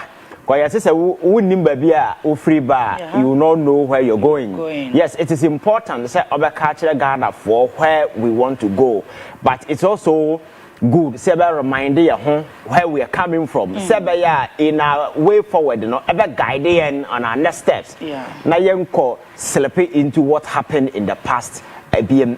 And in terms of the economy, the Ghana phobia, Ghana need a relief in terms of doing businesses and as for one major thing I remember has to do with this. Your friend is saying taxes are now lawyer. I can't want some Ghana near or Wabonsia Cobra, what me a to address or the buffet. Taxes are so good at the port, no? Not car no own to me. The urban say are buying for. Wow, car Cobra when you were bound to obey the man, a girlfriend, or maybe a crowd to Yakra and to Yaka. So some of these taxes are a good pot, no? I see about more near yin, because taxes in the answer. Ghana nkwana COVID-19 buy yare man for edge your friend say unemployment benefit for the COVID no we were paying taxes, COVID taxes and several other way impose a lot of economic burden on the average Ghanaian. So I am just looking say some of the taxes that President Mahama also promised. So obey free or like the COVID, like the betting and other way, no, or offer a certain economic ground to be for the average Ghanaian. Sabaya that pressure, no, obey free or one major thing, obey a bone of contention. And personally, I was on radio, TV, everywhere speaking against it. Your friend is saying the e-levy. Yeah. The e-levy, tax as a binyansa bianim. Yeah, taxes, no, we have tax regime everywhere. What you do, they say. You stifle economic growth, and as a economic transaction, cost for businesses. So the profit that people get, that is what you target.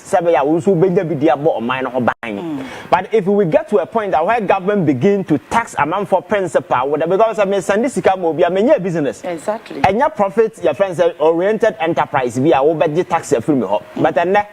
Sikano da bank account na wo de ba momo so betew we free momo no so betew. So some of these things no emma this cashless society na person ye no ebetimi akosoro. I think say taxes are one major thing President Mahama will have to look at it na ohu hawa yebetimi relieve the burden, because I believe say yetimi widen the tax net to cover larger areas.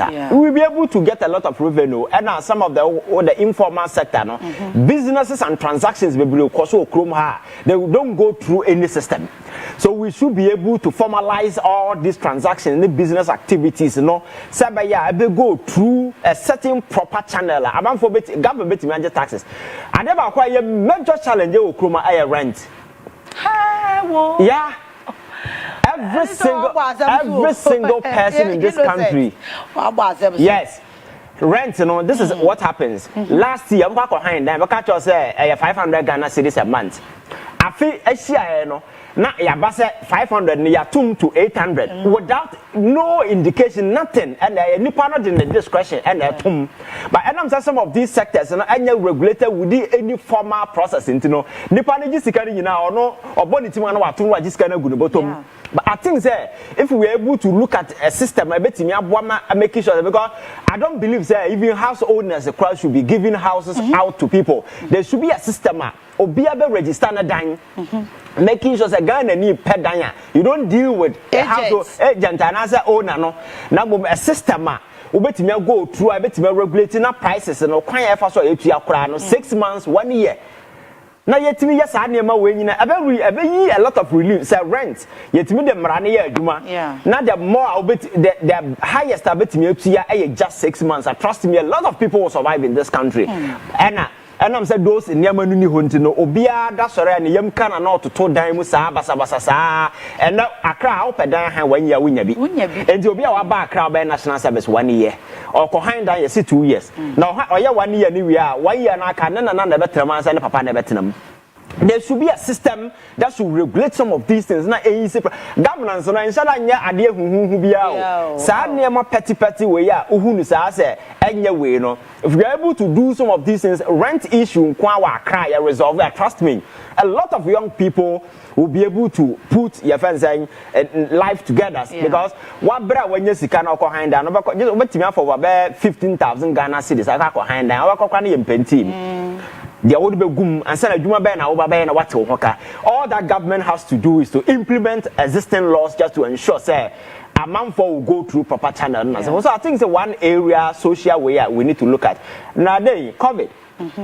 ehon sensem said na papa isi kan ehon near corruption and other related way menim say ora a lot of activities in as for them. We need to know the next line of action because we've seen that afraid way, you know.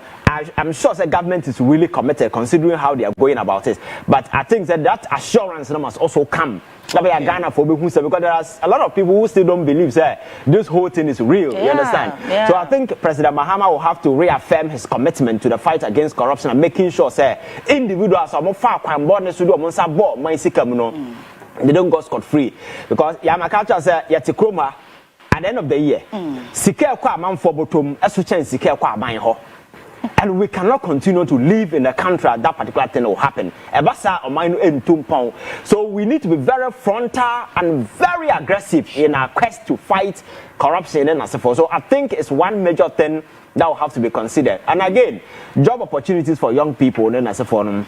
Like I just say, in anywhere in the world, that young people, any pursue national security threats to our very existence, our coercion and everything. So government will have to make sure, say, some of these things will come to stream. Because maybe the best way to free unemployment team as this 24-hour economy President Mahama can, if we are able to go the industrial way, setting up some of these enterprises overnight. I bet me employ a man for, and then also I'll reduce this pressure of going out there to import Nema Abakroma rice and Nema be a import to crowd we embassador. Not yet young people are just gallivanting on the street of Accra and Ghana or near Jumaya. When some of these yet me, yes, I never win, you know, a month for Jumaya day and night, as Sika carbon thing, a crab more. For instance, Ghana to me far over there 250 million and I come Thailand, say they crab more. When majority of young people are descending from the north, land the war, Abetena Kumasi, Ebe Kayaye, Nabaumia Kacho say Obesi, your friends and hostels are more, no Kayaye. When these people, you better invest to ensure that this large scale farming, rice farming somewhere, no? Yeah. Let me across my for I see that Ghana has a lot of potentials, both natural, your friends say human, everything. All that we have to do, they say, you better me, you bet me a position of mine. So President Mahama will have to speak to Ghanaians and also assure them because the last leg Ghana democracy, so this Mahama government, because of the experiences Ghana have in the past, there are a lot of people who don't even believe or have faith in democracy anymore.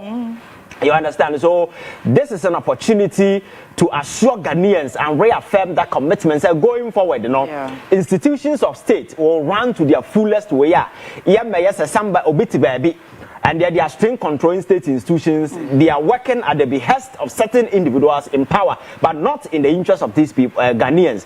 Ghana for once again have hope and believe in the state institutions. Not Ghana for the support of the campaign because you can work alone.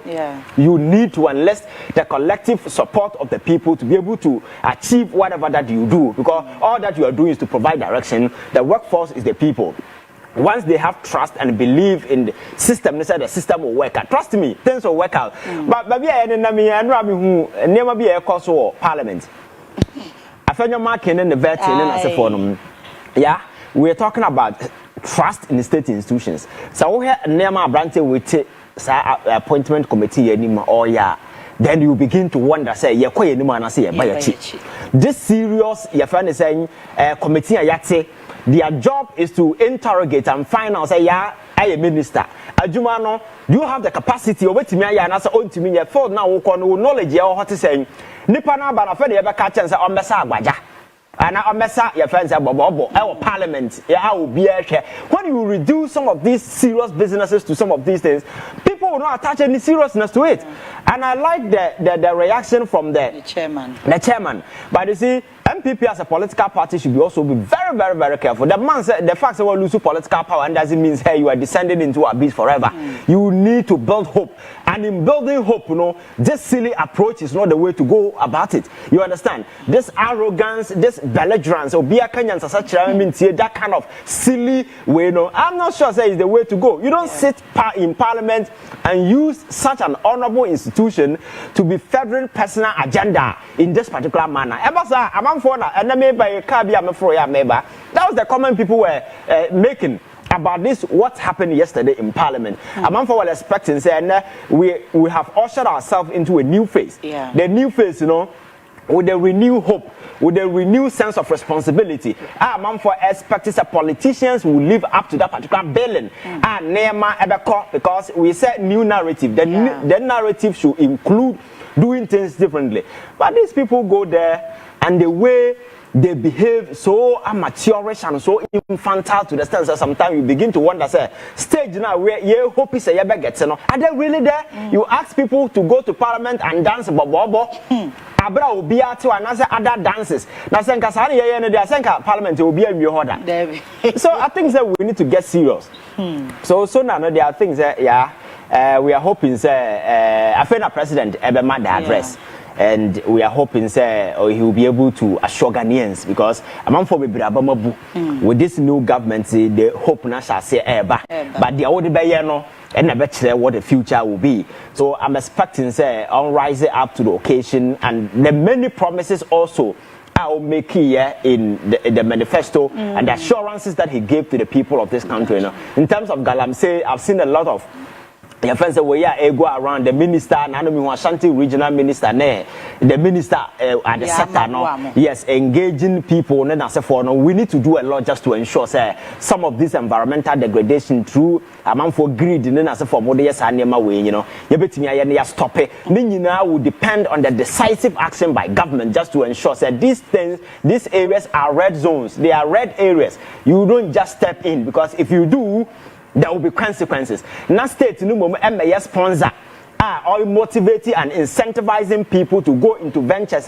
end up destroying our own life in as a forum. That is the kind of assurance and the commitment Ghanaians are expecting. So 10 o'clock it will start. I think that the expectations are quite high. So you're back. Now whatever that the womb they are no yasan ba can't Ghana for but the mission say you betimi aye a renew amount for hope na amount for ababumu ko bebre titifia because of the Akufo-Addo in the last 8 years omo abamabu. We need to rebuild that particular hope, inspire confidence and ensure that Ghana new once again rise to the occasion and believe that their government is up to the task. The government is committed to doing things that will benefit them. The government is not there to satisfy individual greed. Then as for Namum, work to the satisfaction of the people of this country. And trust me, this country will get better. That's around a power Kroma, Oko Airport. Young people are move through Kromano and not the Ketwa. Yes, because there is this veil of hopelessness and desperation. What we are school, we near Jumaya. A friend of mine, even in the real master's program now, a friend also could Dubai. Oh yes, because masters in Dubai.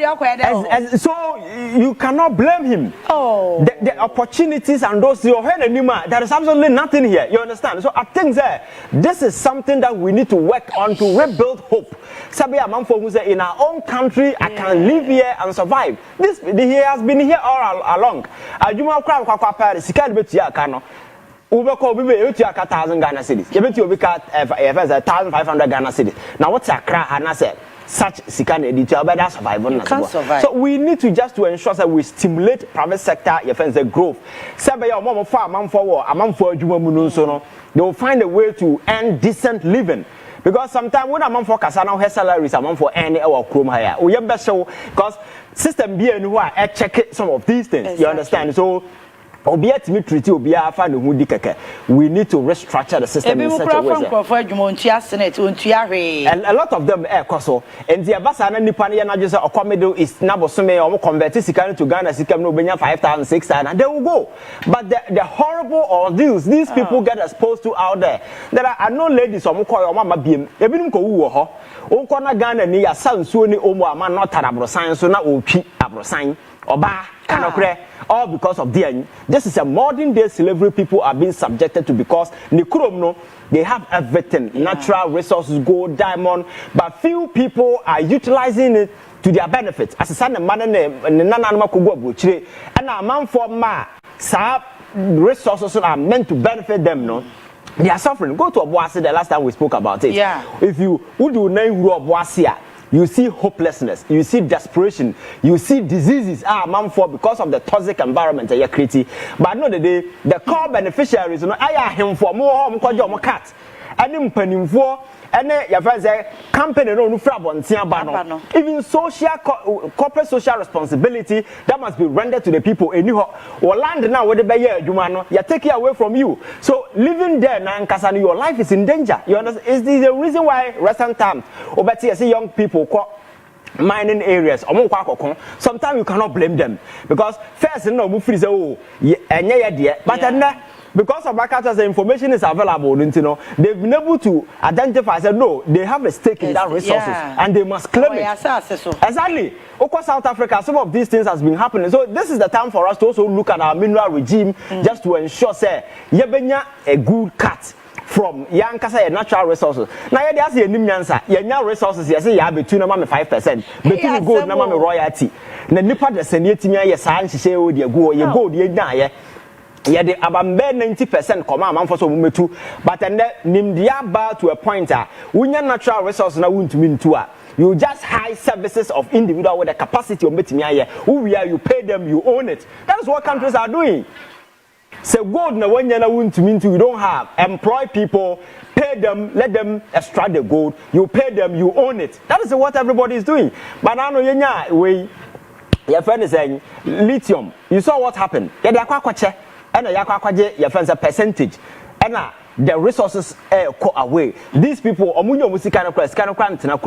capital flight, they export everything out of this country. So I know the day, you could parliament with GDP,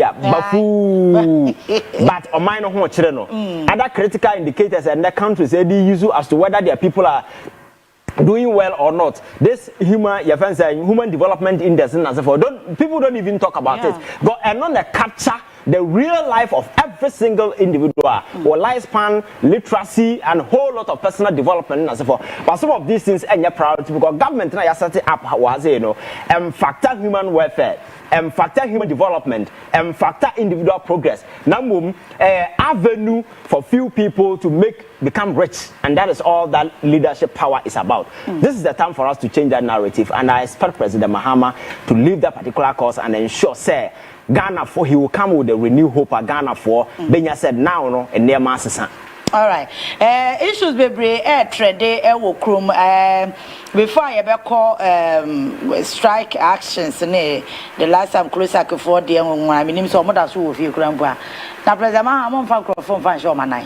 Eh crofon abonti pe adwuma you what I say star 413 hash option 4 no cash flow enche ye koye nim kakra meba be che wusika enti mesrew bo homoden so do number beto ye system no so star 413 hash option 4 star 413 hash option 4 na what the number ato your system no so unya 5 Ghana cedis na what media ato so number no draw so wo mu a na e ma guarantee say automatically betimi awini big enti na che say ehun asem enonom ba me sure say from weekend na besi sabre ya te say me dey ameda so can be na because and I be na ya na create confusion be and I start inviting crofo sky train home sem ma te say na no yesi jogati koye na professor me yakunfi koye na abronya de ne nsem hu no kokekan na ma wo mo inviting no ti ya say so far so guru keka invitation na ekoso no ebomu a ma ye hope bi. Oh yes, I think so, and I like the approach. Gidi say yakwakoso bi na to come ya chechere no because Professor your friends am ya confidie. I'm told he was invited. Yes. And then he went there with his lawyers. That should be the formal way. Yakobo will be them yakochewa na jo na they chechiri wani no sa na money belong to antiquity. Modern times ya you mean se nipa no afoma. Just go through due process and make sure you deal with the person. And that's how we crack in China. The reason why the last time I was talking about how a Kenofurata home was raided without due process and so forth. You shift the attention and the focus to some incident, but people lose focus on Neman and any Panaya. Then you buy sympathy for the person. Okay. You understand? Okay. Yes. So I think that this time around the approach is good because my culture say we cannot live in a country where people mess up and get away. Because some of the big people involved in some of these scandals, they had classmates, and their classmates could have decided, say, we will not be politicians. I'll go to the field of medicine, or be a nurse, or be a say. But the mere fact that you chose politics doesn't mean that you are better than that person. But because we have, your friend saying, the way I say politics, you know, I quite say, when you rap politics, we are a billionaire. At all costs, you must make money. And whatever means possible. See a real minor, see a poor minor common, see a new. So I bet an easy way of making money. So you see that now. Everybody want to join the political bandwagon. Yeah. Because that is the sure bet. This time I'll become rich. Because the system is gaping. There is no sense of responsibility. There is nobody in charge. No oversight responsibility. State institutions are weak. And they do whatever that they want to do. They get away with it. This is the time for us to look at the narrative and send signals to people. Say, governance, leadership, politics in this country going forward, it's no longer business as usual. That there is a conventional red lines that has been established. Our government is so determined. Say, if you go beyond this limit, now don't sabo or mind sikama, there will be consequences for you. That is the only way we can deal with some of these things. But my culture says, in our individual nature, even a hakra yeti, Obia in their free will will be evil and commit atrocities. But who said there are consequences for our actions. We are not doing whom you know. But Omana yeti now say we are there. Consequences be anyhow. People become rich overnight buying properties, and there is no system in place to check lifestyle. People owning chains of buildings and as for how they got the money. Because in other jurisdictions, America and other places, I'm for you rich, you know. They are there is a paper trail you can find out and identify where the person earned a single cent. As tax and as for Ghana and Kwan will be popping up all of a sudden. Now only chains of buildings. Where they got that money from, nobody knows. I think that media for us as if for chairman. No. Chairman. Then yes. So I think that is the problem. We must begin to change things in such a way. Say, other countries are doing. If you go to a place like China, hey,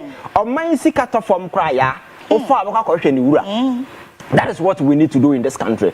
But you see, we got to a point.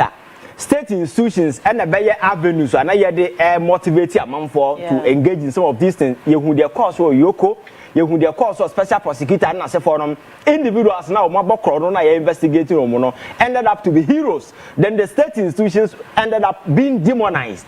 You who their toe, your first even Kiseja, Martina Midu, and several other way. I think that. Here, the last time I catch us as I also fight corruption, and you must set up office of the special prosecutor, and you must set up this. Yeah, what you need is political commitment. So, maybe presidency way, maybe I told and also just to ensure say I may deal with issues of corruption. But I dear Bakwa, issues of corruption. And Sikana, ye Yusua, Yemfanyan Santo, they can just invest it in any venture. For instance, SkyTrain. $2 million. $2 million. Our company now, and Kobaya side and Kroma Koyensi. And may any assessment, any feasibility study, but Nipa da Senate at the comfort of their destiny. Sasika way, we can find the paper trail. And you realize that the Sikano Anko company be a man for Botomu Kroma. That was under the watch of Joe Gatti, right? Exactly. Yeah, Joe Gatti. Exactly. Now, train the name from no crown near Coco saying, you see, yeah, sometimes I can't say, Nyansa a tira a general who train the name from no crown. You were saying any other general sorry. And at a cabinet meeting now with reasonable people and somebody raised this particular point, automatically you tell the person that this is absolute nonsense because there was a train and Kroma, Yara for train be Utima dead as a form and we are not able to deal with it. You're talking about SkyTrain and you have paid $2 million.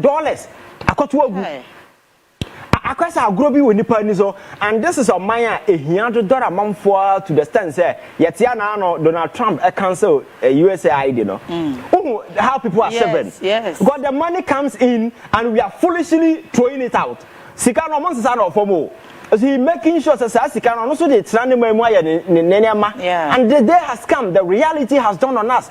So I think that we must begin to do some of these things and implement some of these harsh policies. Wherever we ever find a honor, we say business as usual. So the special prosecutors, the UOCO, the BNIO, we are not expecting that they will be dress rehearsal. As usual, for those populists, we invite, we nothing comes out of it. Ghana want a concrete action plan regarding all these cases, because corruption, of course, under Akufo-Addo, I am not answering the discussion. And then you see, you'll be from your friend is saying, I think La Paz side, oh baby. This new meter is here about more air force to the man for you. Yeah. Almost for the past 1 week in the light doom. And there's been a me experience. Yes. Because I don't say a new meter. Exactly. Who from Obian few? Oh, the last time in our low currents. Good. Also air conditioner and that is the same. Exactly. Bob needs to so but yet to me for light and exactly. And I was like, what is happening? I feel off crap. When you new meters in Ibia, the same thing almost over. But I know somebody procured and say, wow. Yeah, because of course financial loss to the state, you know. By force. Meters now say I think that quickly government need to move in because every single person here when you new meter is going through these low current challenges. And I am telling you, La Paz, people have been complaining for the past 1 week in here. Light in this so Bob no say yes, and these people are still in town or move to 2 amount for meters still airborne new meter because somebody went to buy those meters and I say you're born by force. My make sure says Sikano, your friends and also you baby. These are we cannot use state institutions to do some of these things. Challenges now man for a communo or from because people have been calling ECG for the past 1 week, 2 weeks in here. The whole community there is no light because of these new meters. And the part of most suffer with new meters no more bono. And nobody is going to their aid. And the what me out of credit? Light. But we need light. And there is nobody who complaining. Because I was thinking Monday, yes. Monday no area I upon where you might hear coffee. And yes, you light and asa. I demo light in the intimate fire. And you 100 cities Monday because Miss you, number percent shall say, what 100 cities are a bit nothing. Yes. Theater 100 cities Monday and Wednesday. And NASA. Yes. So I was surprised and I'm like, it doesn't mean that every 24 hours piano, you ever consuming 100 cities. Exactly. And that is the challenge. And at some ways, there will be a phone line too much. You will see number of people complaining about this new meters in as a phone or mobile. And the challenges, this low current issue. Won't be fun charge you phone cry. This is a major challenge. So the question is, your friend saying, near my band or more, due diligence burn on before doing some of this because what I know is never be to say no. Yeah, a damn thing for there be smart if I remote to Kitwa be that remote to Kitwa way. Sa meter way no. Yes. And no be near you yes. Light and a banner more way good way. Yes. I have also air conditioner fridge and so yes. And you are not the only person going through this. I'm telling you, Nipa my friend bro 10 echo 20. Hey. At the same challenge that we go through. And you see, your machines is not for problem, baba. But how you respond to the challenges and address them it's a major thing. Oh, from we tell you be crowd say kan kwasa ba kire waka ho. And these are the challenges people are going through. In this state, that is meant to be solving problems, It's creating problems because somebody is forcing a particular way. From a number of reasons I can't because of this, but the thing is causing problem for a man for. And that is the side we are looking at. I am not looking at say a saving cost or whatever. I'm looking at the challenges people are going through. They may have their reasons for bringing some of these things, but it must not affect a man for. Exactly. What you feel na uda sumu why nyama light off na for and nobody is doing anything about it. I think we need to look at some of these things. Now make sure that state institutions, will be effective they will be candid and do things in a manner sabi a man for a humbertomo na ye man me yes me ya kwaje me cat because my crab meters aban be ko sa meter wo mo kraba because aban no ba be ko asi akra ntem na de be kra no jeje no ho na ma wie na ye jagum na ye ja no hoko so the interest of the state no even because the thing is supposed to serve a purpose. The thing is creating problem for people. And nobody is as where because the widespread complaint now by US president by now officially there have been a statement out there clarifying why some of these challenges are happening and an assurance say you will deal with the situation. What's the Obia can want them that? Nobody has spoken about it because they don't care, they don't respect us. And this narrative, new narrative, must not include some of these practices. And I think they're going forward, you know. We need to look at some of these things. Now, buying fund in form, now you feel across every sector. Just to ensure that the due diligence and due process will be followed everywhere. Sabe ya man for use in the name of mewaha. Na yemfa be personal business. I know the day na Ghana for there so far. So yeah, the fight against corruption include all these things. Serious and yes, yeah, wide day, no. In fact, well, as someone okay, government yes. Yeah, and call a pass a whole community ne kwashe my side or the whole for the past 1 week omuni light na ebeba but won't be fan charge phone. Yes, and all these people going through these new meters I install for a month for. How can you do this? This is a crowd. You can't do this. They disrespect you so much. So I think government will have to move in and whatever they need to check some of these meters and ensure that they are indeed your friend saying a several purpose of Ghanaians and son of the the same problem no more a creative ma a career was so many aside or money. Yes, so Muntia bill, yes,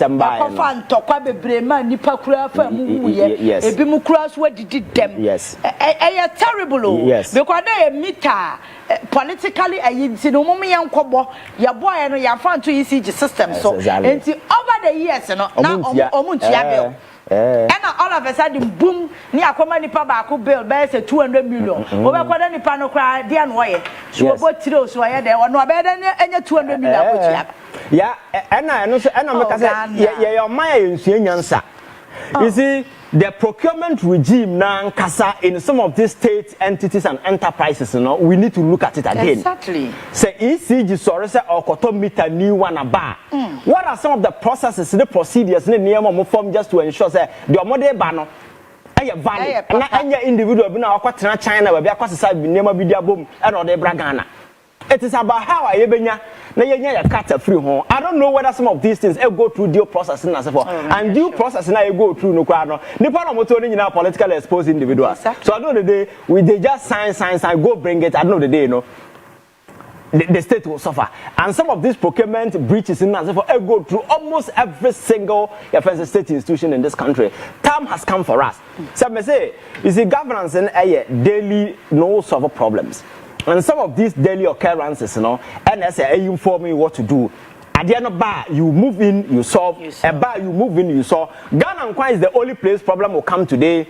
We wake up the next day to discuss the same problem. Next year, we come back to... The last time I was talking to you about the Auditor General report. Why will people sit at the agency and as an institution? No, what for 1 year. There is no internal mechanism to ensure that some of these things, we stop it. Now you are sending in a book until Auditor General report. No media the 1 week I discuss it ends there. We wait for another episode to come. We are not a reasonable people. Yes.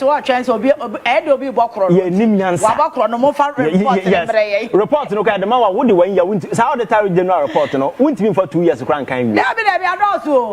Me I told them to sim some kan over kan ebu a what me copy bi so na obu afu wa kan. So and at the end of the day no nothing comes out of it. And nipa no mo your friends say agency institution level no onim say no nothing will come out of it. So they will continue. Now what be say why would somebody sit at National Service Secretariat now what cookie ghost names for 7 to 8 good years? Auditor, your friends say, I control and accountant general department. Besides, due diligence, Ben, and send you to your man for car. Processes, Ben, you go through. Do we verify accountants no more this institution? You know, how are they able to check the individual this money? or a nipa or ground or yeah, na account number no. You see, we don't do some of these things. Parliament, I had the list na command they do oversight responsibility, no. Were they able to cross check? So let's no as against people on the ground, no. Does it tally? You see, obia you know mind who obia se baby obenya bibia. And I think that is something that President Mahama must be committed to changing. Okay. Because you change ya. Now, my catches are what you be saying. Yankopon be Ghana be ya bodam. Yankopon ya daji o. Nyame nchicho mind anywhere. Young kasa and you better chop mine. Nyansa na ya woni nyame dia mind. The rest is up to us. See the babo ya hwan bro the be do. Na say nyame bo we as how many years in here? Over 10 million years atwam. Ye be yank ya ye. Ya mentality and a kwan fa so ya dwen abro ne pese menkum nya no ye da until say somebody will rise to the occasion and say, hey, I'm in charge of this country and this is the direction that I want this country to go, and you are taking no prisoners. That is the only way. We need that kind of strong, determined, decisive leadership that will say this is what I want, this is the vision, I am driving everybody along, either you stay or you drop. That is the only thing. Anya saya this country will get nowhere. Some of these institutions, you see, parliament, they will go there, they will joke, and they call to crash. Executive, sometimes partisan business in as a forum. So maybe some way a Ghana nina when you linked to any political party. Which institution can you trust? Say they will do a deal open.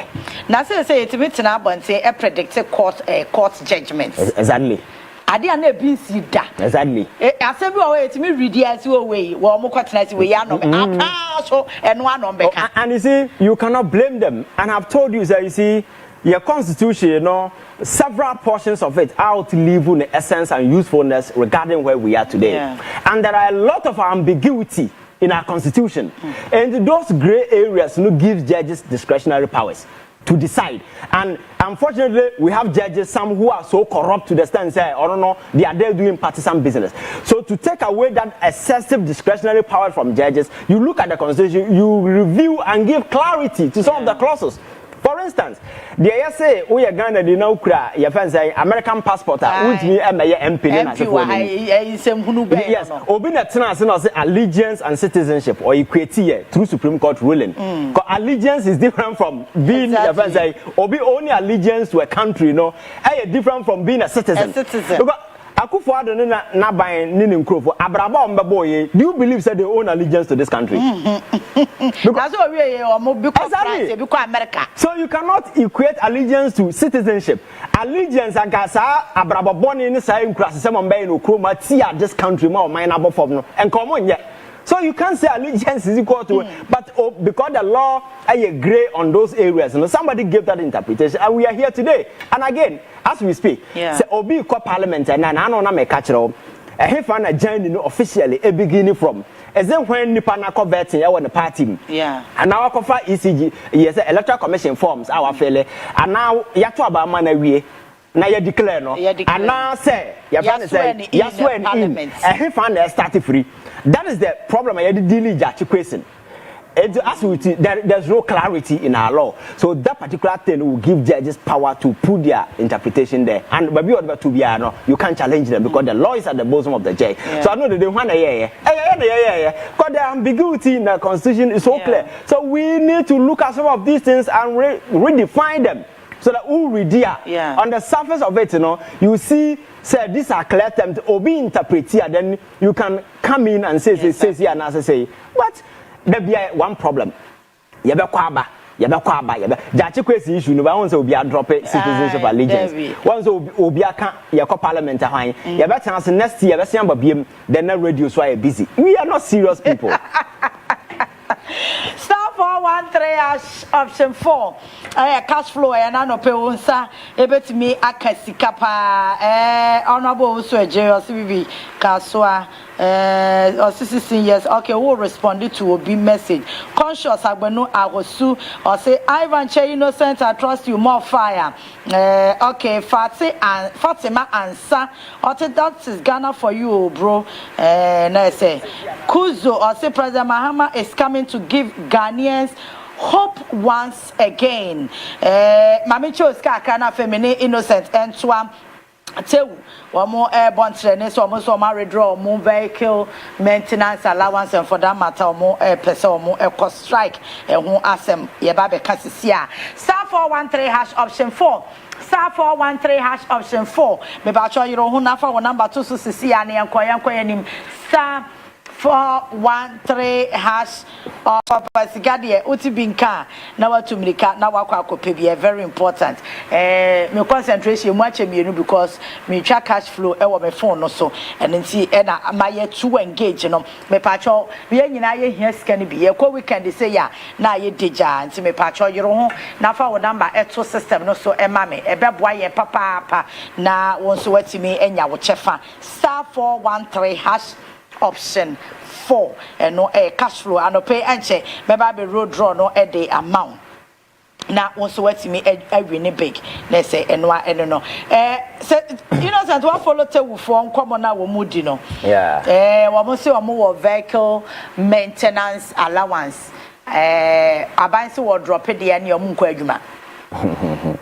Yeah, I think Ghana now no Makato say a serious country. We are not serious. So sometimes people tend to take certain decisions out in chance. Now what is happening? Nancy as a President Mahama, I appoint you to GES, and for one of the institutions, and for that water. Closac. Yes. Deaf and deaf. Good. Yeah, workers. You see, so we are Ghana, now we are Jumainia.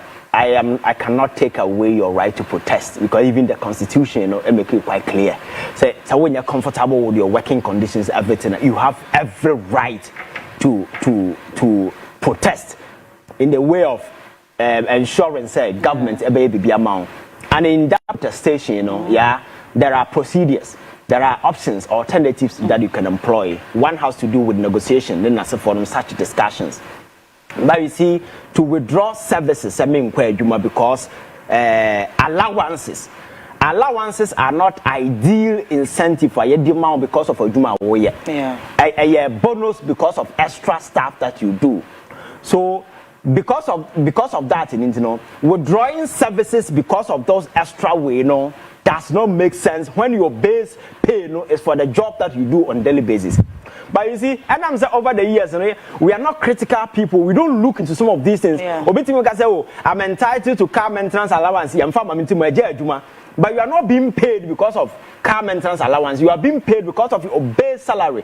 So base salary now who argue you can withdraw services and talk to government. Exactly. But the allowance, you know, you based on negotiations, we don't withdraw services. I don't know if you get a point that I'm making. I understand that because allowance in there yes. But what catch you nankasa there no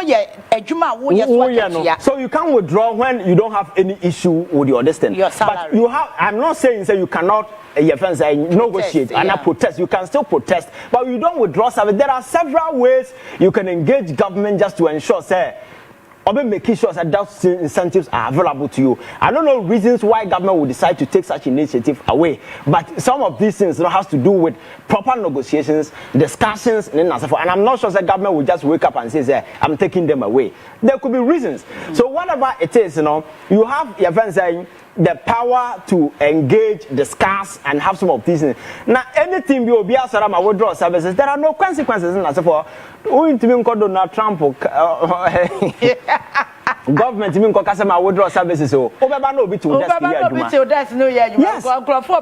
exactly. And Ghana is the same thing. There are a lot of people sitting home. So if we decide that our approach is to hold government hostage, you are forced. A time will come, a group of people will go and sit home and people will go and take their position.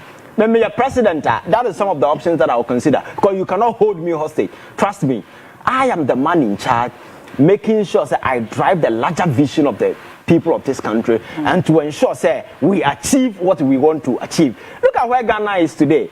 Economically, we are not doing well. Things are ayabasa. So you need to drive cautiously just to ensure, say, you fix things as you go. But at the early stages of government and people decide, oh, because of car maintenance allowance, because of this allowance, when your base pay is being paid, you don't have any issue. Recently, we had this 10% increment, which a lot of people have concern about. And so, the economy, you expect government to give 50%. People are even lucky that at these early stages, President Mahama has been able to give 10%. Economy now, maybe you don't understand. I wish you're creating a project Ghana economy for people to see the state of Ghana's economy. And trust me, maybe in 10% you can overdrop it. Yes. So I think that these are some of the things that we need to do. But just draw back and they are legitimate cause, they are legitimate concerns. Every Ghanaian who are dissatisfied with the working condition, because some of these monies one way or the other are also back in their way. But you have to withdraw services. That is not the way to go, because your base salary, there is no problem. These allowances, you can still be at the job place. Now we're negotiating with government. There are several ways I'll be to get government attention just to ensure that. But always withdrawing services. At the end of the day, the impact will go on all of us. And then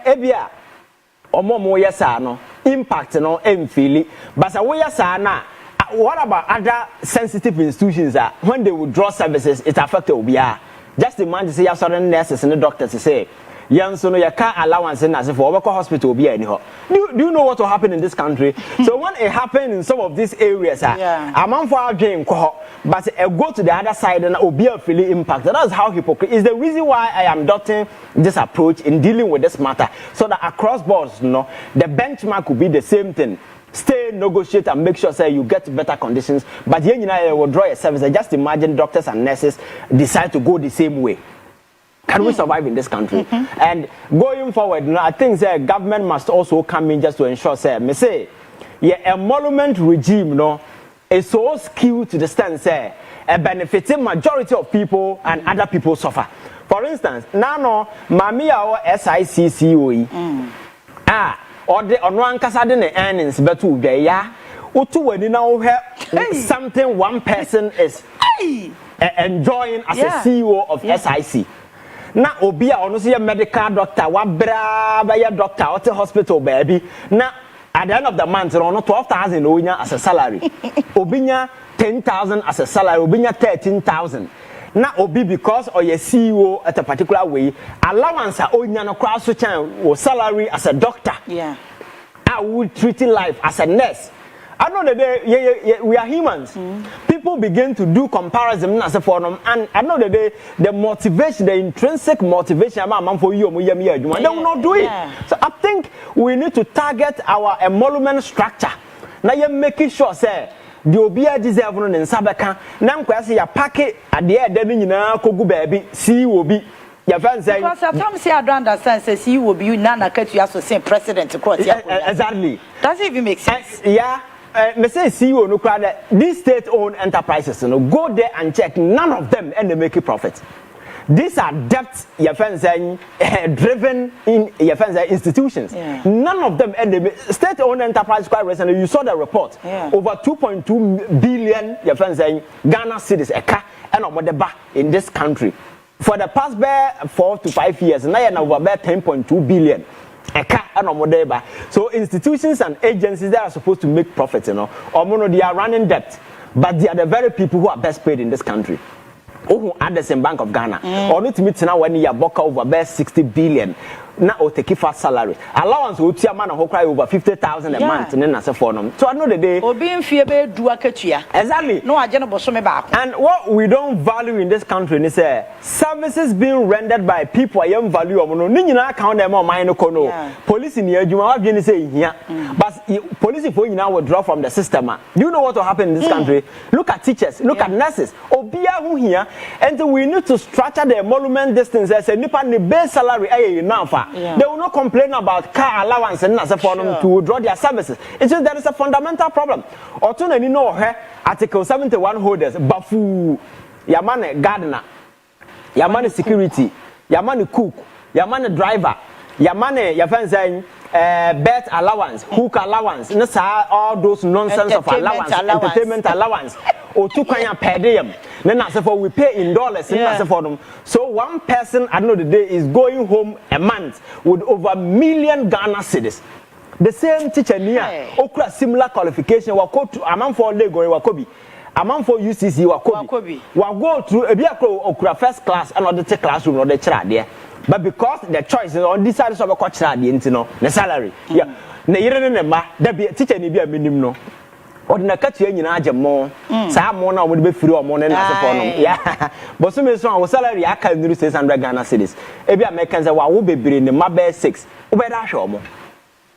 I think there is a fundamental challenge. President will have to set up a committee.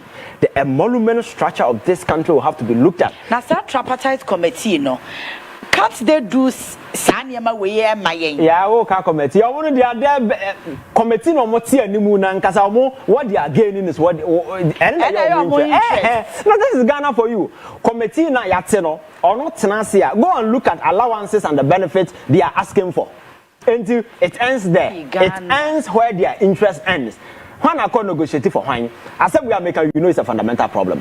We need to look at overhaul this emolument structure and say qualification. It doesn't matter where you are. If you go to America, there are people or Juma or even filling station or any better than somebody in government. Yeah. There are people who so push your friend saying almost a sabola. The earnings will be all Juma somewhere in government.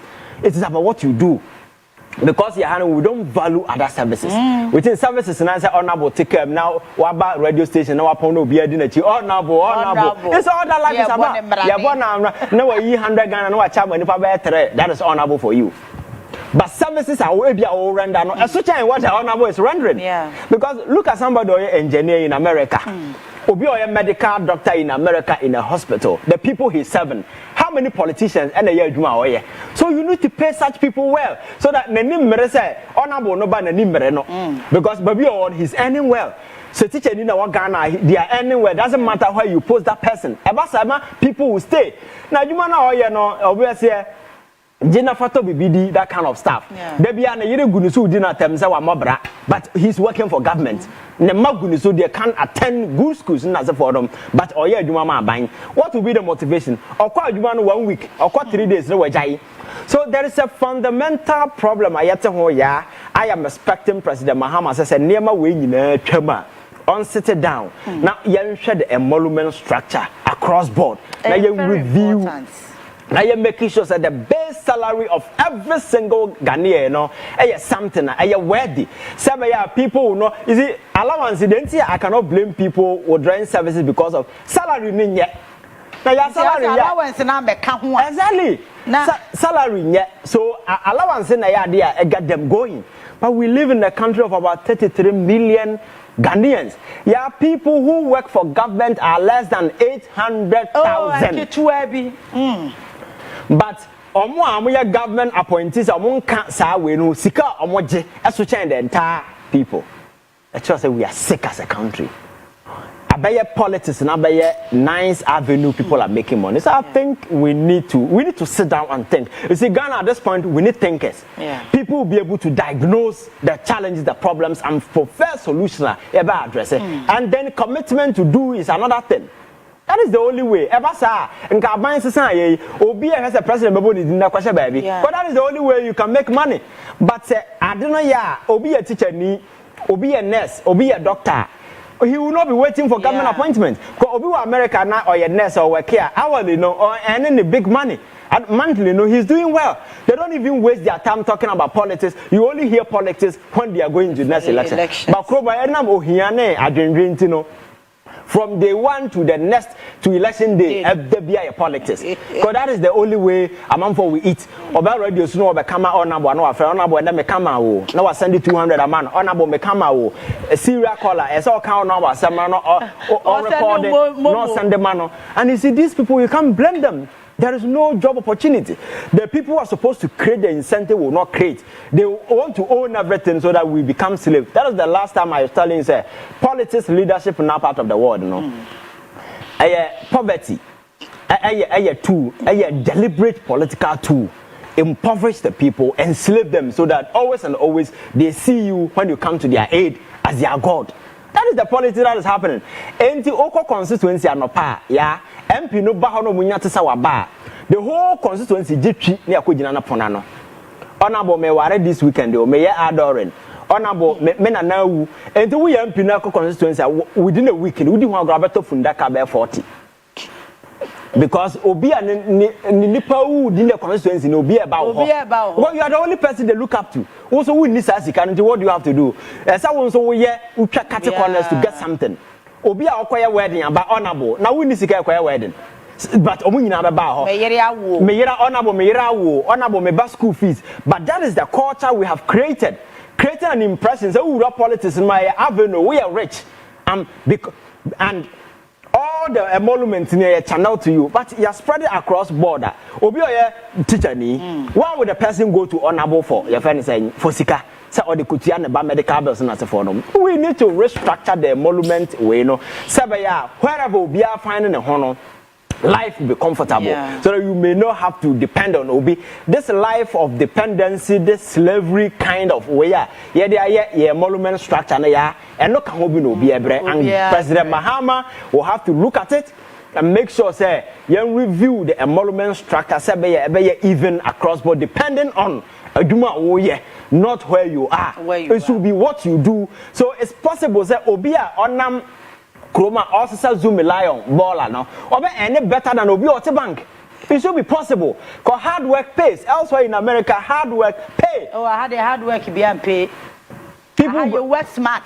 Yes. And now no, Madam for be frame also ye broni be adwuma no mo kwa. Omo ye ya jeje obi a phones. And they'll make sure say 5 hours now you work 5 hours. Kroma obi kwa adwuma ko report no nam afa no kwasra na girlfriend. People don't work. So I know the day hours na e dey adwuma no. What is the productive output? Why not quantify upon all the economic discussions across Okroma? What is obi data be able to anim say Ghana for your adwuma 1 hour, this is our productive output. What to be that?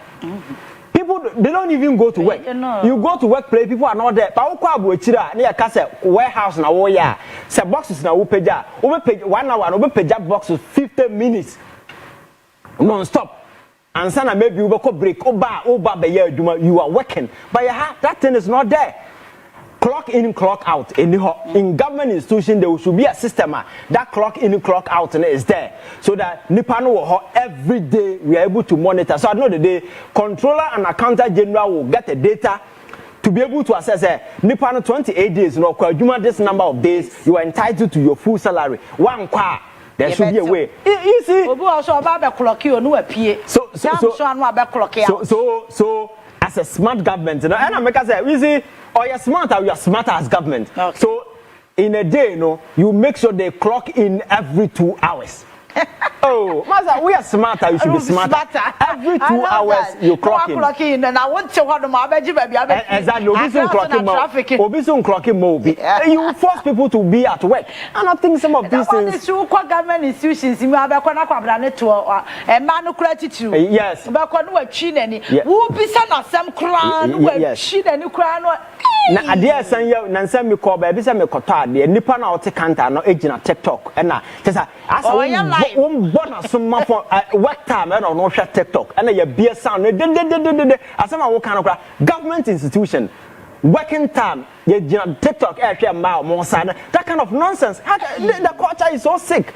I think social media and I'm boy and crowd. Nanka Mame that's a YouTube video be at them. Oba penny was sorry, Nesicro and come camera. No, dear man. No, so the achievements, I don't know. Yansha, your last topic in Afi, Yenny Hearts Builders, and met to us. So, may I sure they say Boko, Yenny Mara. Asem no ka na asem hwanyan enti bibi ketwa bi ekwa keka ne ho pe na asan aginsemu ye se enkura ya wo mo ewo senior high school yi ye ka ne sen Boko Technical Institute na afi senior high school ba ko ewo wo mo ye peace ceremony. Okay. Adane tokwa ama wo ma ko abro mo ho sai niema Oh God. It's a boku day. Yeah, I think that boku issue, gradually get it out of hands. And I think that there should be a serious approach. You see, over the years, that mediation, reconciliation, that kind of way, it doesn't seem working. I don't know what the fundamental problem is, but whichever way you see it, it's tribal. There is this ethnocentric dynamics. And when people get peeved based on tribal sentiments and as for now, deep-seated and deep-rooted. It's very difficult to do away with it. That is why I think we need to look at the problem and devise means of. There are concerns and your friends say we are man for accuse some individuals of sister two from Accra to some individual fueling the conflict in as for I think government must come up with a definitive approach. I bet me what decisively to do with some of these things. You see, issue now bana individuals are among victims. There are people, the perpetrators. How do we even deal with them? We cannot just say it's just war, conflict, so you commit atrocities and get away with it. When we get people involved in some of these things, the punishment should be so severe and so consequential to the extent that nothing will motivate you to do some of these things. But Boko conflict is starting here. The corporate, from one who says severe punishment to be a baby. So there is enough motivation for people to do. Guns that people where they got it from, you don't even know. Sometimes you do search and you're able to identify people owning guns in Nasa Forum. And we've been able to question them. How are that particular gun? Because to get a gun, it might come from somewhere because maybe we're free, there should be a paper trail. We should be able to identify some of these things. So I think government will have to, and then I am for no more honor, or we are behind some of these things. Then we also speak to them. Because the communities, these things are happening. The economic deprivation there is so astonishing. So, but offenses will be access to gun to go and kill Ninuya. Because of chieftaincy, because of whatever reasons. And this thing has been dragging for far too long. I'm free said, whatever the problem is, there must be a decisive action from government just to ensure we end this nonsense once and for all. Because at the end of the day, the amount of money our state spending, sending troops, soldiers, can equally give life to young people. Go to among life and these are some of these young people who have a lot of talent, opportunity, potential. But because the elderly are blinded with some of this tribal nonsense they don't even see the potential in their own kid, and they need for them to stop this nonsense and make sure Sikano will be invested in their kids, because some of these atrocities being unleashed on themselves, they are passing it down to their kids. They will come and continue because ne papa chance and the enemy papa na they will grow to hate them. You understand? So I think that this nonsense, government is also working to ensure that they stop. The people out there, tribal nonsense, development in here. If you don't want development for yourself, fight it for your own people, your kids. Your children deserve better. You need to put them in good schools and make sure they don't grow up in such a toxic environment, because they will become what you are. Your kids will become what you are and what you're doing. So this whole thing will continue in their entire life. They will grow hating one another, and other people elsewhere are growing in an environment where they are being exposed to AI, computers, and as for them. And at time you see, so you become useless in the world environment because among for growing up, these are some of the things your parents got you exposed to. Papa for government has a responsibility to ensure this nonsense stop, but the ultimate responsibility rests on the chiefs. And somebody needs to look to them in the face and tell them this ugly truth. And yet there be a government in Sunday truth. The ultimate responsibility rests on the chiefs. I don't know, it's a diamond or whatever. For what reasons? I think we need to speak in plain languages to the chiefs, both sides.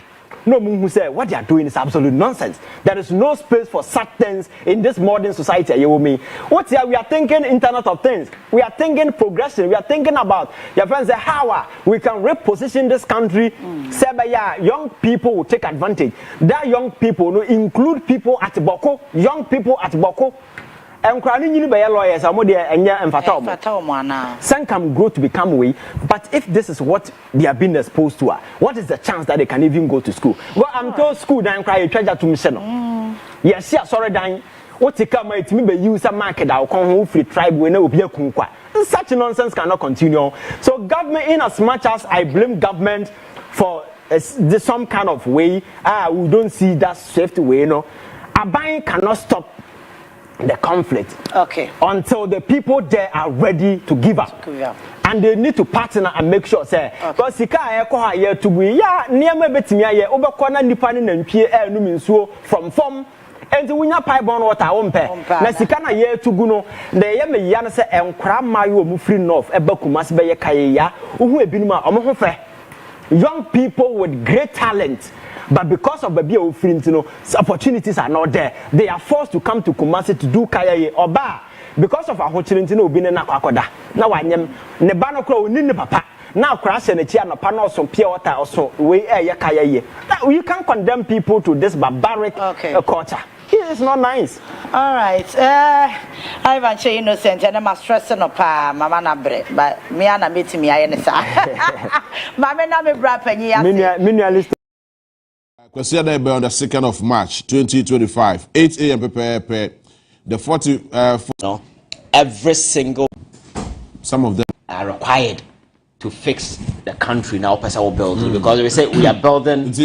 By the way, fashion fee per yes. Okay. Yes, I've been talking. Yeah, say we are building the Ghana we want. Yeah, sure. They have forgotten to add. They say we must build a Ghana of our own design. And our own, your friend is saying creation. Sebaya, ebetimi affect the space. Ne de yepe, ne yetimi akọ. So in that particular regard, I think the president will have to look into the your friend say fold, and individuals with the requisite whatever that is needed to help us ebetimi they are building your mind. We need to tap in because nipa ne yade chichiro mind. Yeah, and sure. I think as a president, every single brain be on mind munu biya or every right to tap into just to ensure the vision whatever that you have will be realized. Yeah, I think recruitment one of the major issue a topic for discussion, especially after this 6 December 7 December recruitment brouhaha. I hated the street a dominated discussion across various portals and various platforms. Sometimes when you watch some of these things, you begin to ask yourself, there are two ways to this side. Some people on the other side of the political divide. Yeah. MPP for a binom taking to social media, embarking on a massive moral crusade. Omo ayafa omo no. Omo koso no omo ye adwuma because omo ye Ghana for omo ye say yes, that argument is fair. Because you see yet your mind mu ade obi e pen so obenya adwuma ye. Sure. Na yetimi aboa ma oman no atumpon akonanim. Enti say obi ewo da nimdia na obi anya akwanya ko wura aban adwuma na oye adwuma. It is only fair and right said that person no betimi akoso na waye na adwuma. But the question we are asking is unia so we have quite recently they course in 2016 in 2017 after a buying change year or full tape is still available or justify why a necessary then for the government of the day to lay off individuals a buying a form within a specified period.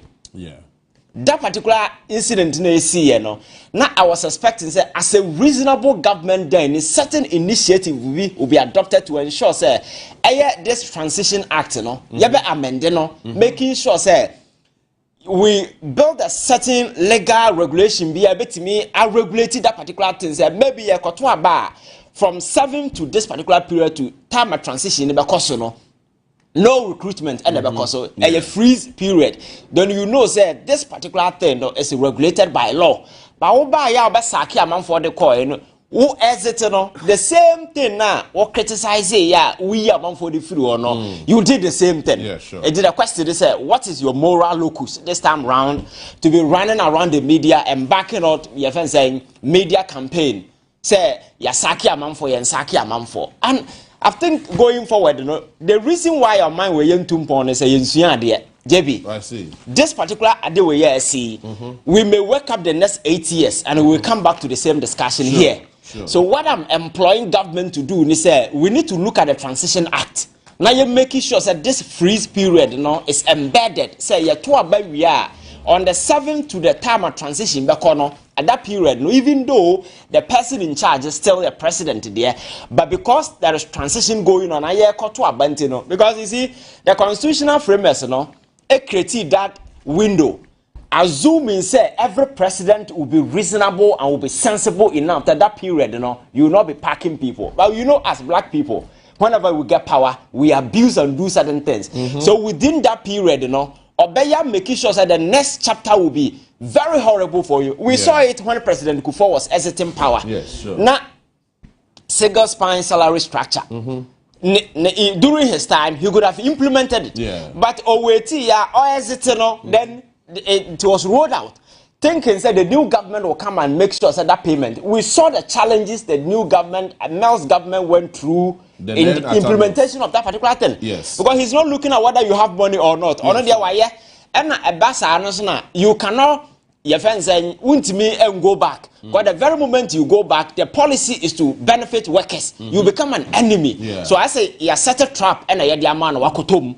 And that has been the kind of way so I'm expecting that this time round, whether justifiable or unjustifiable, this particular dismissal, because the government of the day will also have reasons and justification as to why he need to do these things. But I am looking at the solution aspect, and the aspect is quite simple. Let us look at the Transition Act and make sure that this freeze period is embedded in the law. From that period to time of transition, transition so nothing will happen. It's a period of 1 month. And I think that is something that we need to do. Young come back the next day and they will be doing the same thing. That is the name a taking media discussion that we move on. JB, me no better have a car about this Ghana form citizenship, allegiance, or co-parliament. Your friend is saying tam hefana obi parliament and journey yabra your friends papaya or we central the bias or double identity on friend say Jachi question case ba okroma say the argument was that sabra onya ne license ene onya Canada ni biem no na your friend is saying was started process or the parliament as we speak maybe say obi parliament where exactly that the process in a beginning nobody can tell. Whether I said a brand new form, they come easy. Yato abawie, and I swear in. So there are these gray areas. A banner ye actually, in yakota, in Niho. When you do some of these things, you see, these ambiguities, it give you judges that discretionary powers to decide whichever way, because they said the law is at the bosom of the judge. So, because there are a lot of ambiguity on our clauses, and judges that discretionary powers to decide, baby, or this assembly no better. You can't do anything about it. And unfortunately, we live in an era where it has proven sufficiently that some of the judges are so corrupt like hell. Can you rely on the discretion of such people? And that is a problem. So I think most of the problems now, and that there is a need for us to look holistically into some of these things. Now you're making sure rebuild it for the future, and some of these things in our honor, we will not come back the same day and be discussing the same thing. And I'm happy that decision by President Mahama said 6 March pass back and forth. JB over the years growing up, over her soldier force and police force tuntuma we are winning and namu there is nothing sensible about that particular thing. Over that when na amount of money I see ya wasting. That was 6 March. 6 March celebration. We so now no time because I say, are we really independent as a country? Kwame Nkrumah's statement said the black man is capable of managing his own affairs. Through this bad governance, in the last 60 years, we have demonstrated clearly we are incapable because of greed and indiscipline.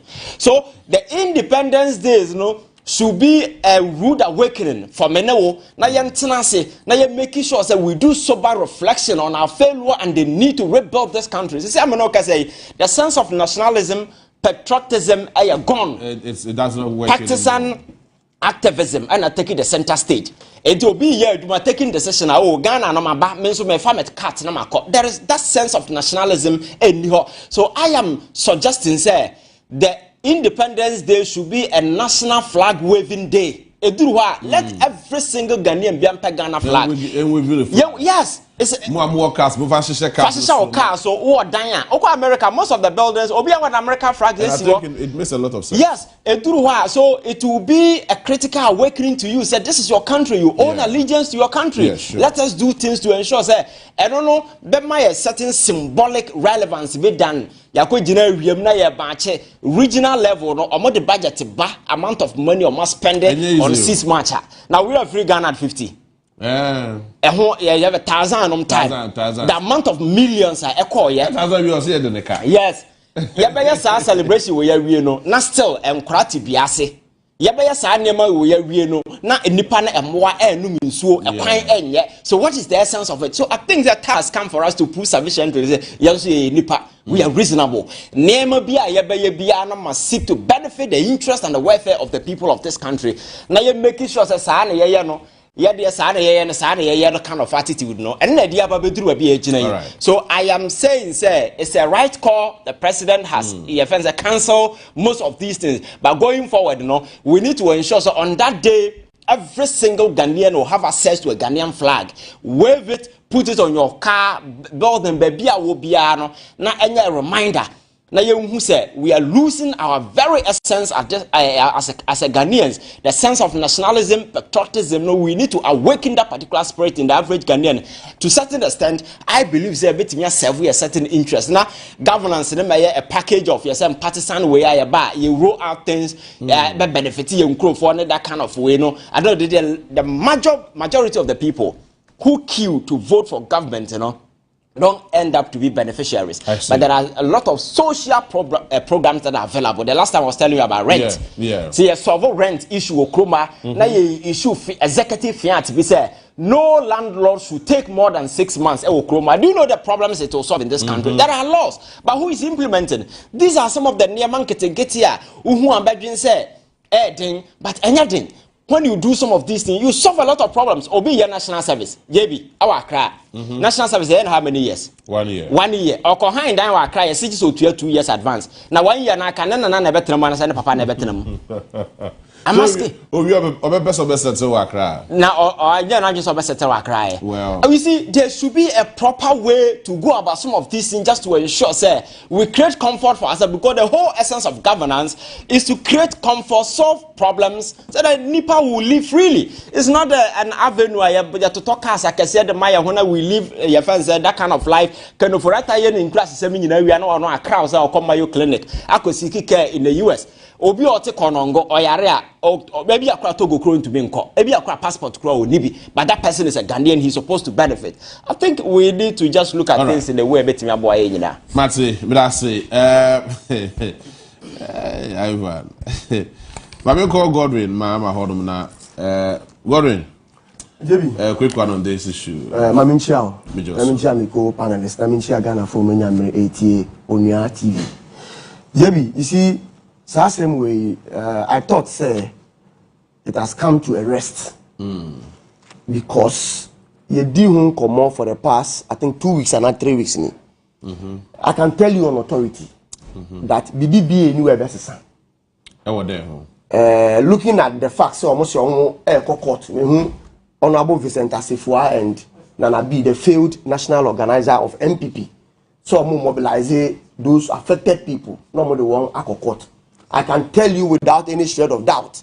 Say, at the Papa Bia and Fimumba. So, let me tell you one thing. You see, the person made it two in the right perspective. JB, say your party Bia, our moral right. So, the question in Niema Ekoswa, and yet the MPP. And any MPP ni Bia, why not going to say? Or question the akosono, or a hypocrite. That I agree with you. Or a hypocrite, I'm telling you this. 2017, with a quick one. 2017, Kwaku Ajimamenu revoke About 8,600 and something. Yeah, more than that. Health workers are more Ghana, and nobody spoke about it. That is it. So, said the American NPP ni biya or person question the action biya no a hypocrite. And another thing is here bear in mind is a JB. Ghana ni bi enye Ghana ni bi nchen bi. Subscribe to this Article 17 of the Constitution places us equally. The Ivan show coming equally. Up and also subscribe to a brief history channel and then party almost share revocation that is just of appointment as in Ghana and as with the UP tradition in the year 1969 here in Apollo 568 Dr. Muzia very obedi ade wo Ghana ha people purported say nkrofo bi wo Ghana ha omo ye eduma omo ye anti ne party and you Ghana public and civil servant Baku 568 with the man say no they are in cahoot with the previous administration and they did the term Apollo 568 about Ghana in the media space that same UP tradition and Ababa I see after depending on where Ghana yen experiencing any mass sacking of recruit people in this country. Yes, but yes, may I admit to say there have been pockets of I don't know why problem sacking in all other governments. But I'm being specific say apart from the sea Buzia, na ye mass no. Ne being see what Ghana had until the same MPP led by Nana Addo Dankwa Akufo-Addo bedi ade in the year we are not 2017 in dealing with matters Osaki nipa more than 13,000 also purported say omo ye NDC for ayafa nipa more than 13,000 doctors were affected nurses were affected teachers were affected. We don't address issues. It is so ye issues are over the moral right to question the question and MPP know your progress are very often you expect to say besides lasting solution to some of these and address them MPP lose election. We are just transition period power and who is in opposition. On the 13th of December 2024, we don't resolve them. The NDC side of the transition team, the spokesperson then, Honorable Felix Ofosu-Kwakye, issue an official statement say it has come to the party's attention. Say MPP 4 fan for even though Omo lose election, into Omo careful. I'm to the state say omu even payment huge sums of payment, so you sounding warning to them say you need problem and just be I'm very careful you need problem say mo be fan for and you need problem say mo be tua but emri na ye wo me fa the transition no yeah said ya niema cost for the past 4 years. We give judges a lot of powers because once there are on any there is the need say you tia tebi na ye fa ni pebi we adwuma mu a reasonably to decide good governance requires say ubebo aban foforo na oba no amane judges na ye nyina ya bobo na ye gidi say there is a need to pay, there is a need to recruit. Then this side was ready and also very partisan. But very often we end up in the same advice pool of fell on deaf ears. Depending on where the Emma on the 17th of December 2024 also issue a second statement. Paragraph 2 or 3 of that statement Ostati clearly said the government disregarded that advice. It is a bar. We do constitutional review. Give your friend saying that warning was even sound before John Mahama was handed over this country. But you see, that argument. Are they not Ghanaians? Don't worry, they are Ghanaians. When I end, you understand me. They are critical of this. Sanka Omu go through the right recruitment process in accordance with law. There are two different things altogether. dual citizenship, whether the person is eligible to go an employee these are provisions and because are we going to allow so and yes, they are Ghanaians in the various institutions because who have been able to tell us nipa everybody great they are two different things. Now, so who can the appointment letter more? Judge sat down and deliberated about 2 months. About 2 months, but in real terms, you found after 70 citizenship because and Ghana, the American say, especially government sector, you owe allegiance to two countries, but allegiance citizenship are two separate things altogether. Yes, we can decide. I say position now a vacant in Ghana. Obi wo mu dada or qualification. So when na obi a na why external most of this recruitment advertisement was not done. But the brain at management level. If you look at some of the silly decisions, the procedure chief of staff of Qatar also is against good governance. Even though there were Ghanaians, and there is no good governance that requires Obia. So allegiance is a great kind of something that we need to explore further. The brain for application letter. So now they don't own allegiance. A true protocol. Because many didn't write application. Years, you can't convince me that these people owe allegiance to this country, even though they own Ghanaian passport. So these are some of the things. Yes, people.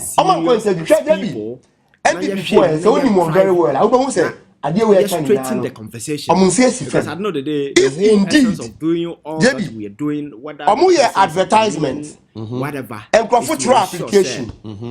Convert to the next level. Even if my financial clearance had a benefit, and I say in the last budget or media budget review, capture in that budget say this institution, the and by this time MPP would have brought documents because they just left power. And about 90% of documents or mujama copies. Once the person is a Ghanaian, we benefit. So the aside say advert, application, even though the more appointment letter. But whoever capture even in the budget. Let me tell you, in the year 2021, the then finance minister I say you were under an IMF program from Michael Jordan. Part of the requirement there is a freeze on employment for 2022, I think 2023. I think one of if my memory serves me right. Before there was no day we were told say IMF lifted the ban on recruitment. Highlighted their potential. January, themselves and February, March, April, May, June, July, August, September, October, because you were under IMF. Ghanaians elsewhere. When did IMF lift that ban? India just after 7 December, you started recruiting. Whatever that they have, becoming parliament. So some of these, some of these NDC promises say you're big. Our manifesto was geared towards creating jobs. We must look at them very well. Passport office announced the 24-hour economy. So far as we are concerned, Ghana Publishing Company also announced a possible 24-hour economy. So with this particular thing, you're setting a committee to look at how the respective institutions so much more running 24-hour economy can start running. Listen to a lot of conversations. Not the unemployment rate are now a Jama at single digit in the year 2016. One 14.7 it will come down. Until the year can say Matisse Felix Ofosukwachi, honorable in charge of communication at the office of the presidency. When you make Muslim argument, they have all said, especially an opportunity. Video, but because MPP are buying point blank, good governance, you go and be in the house. After December 7th, all the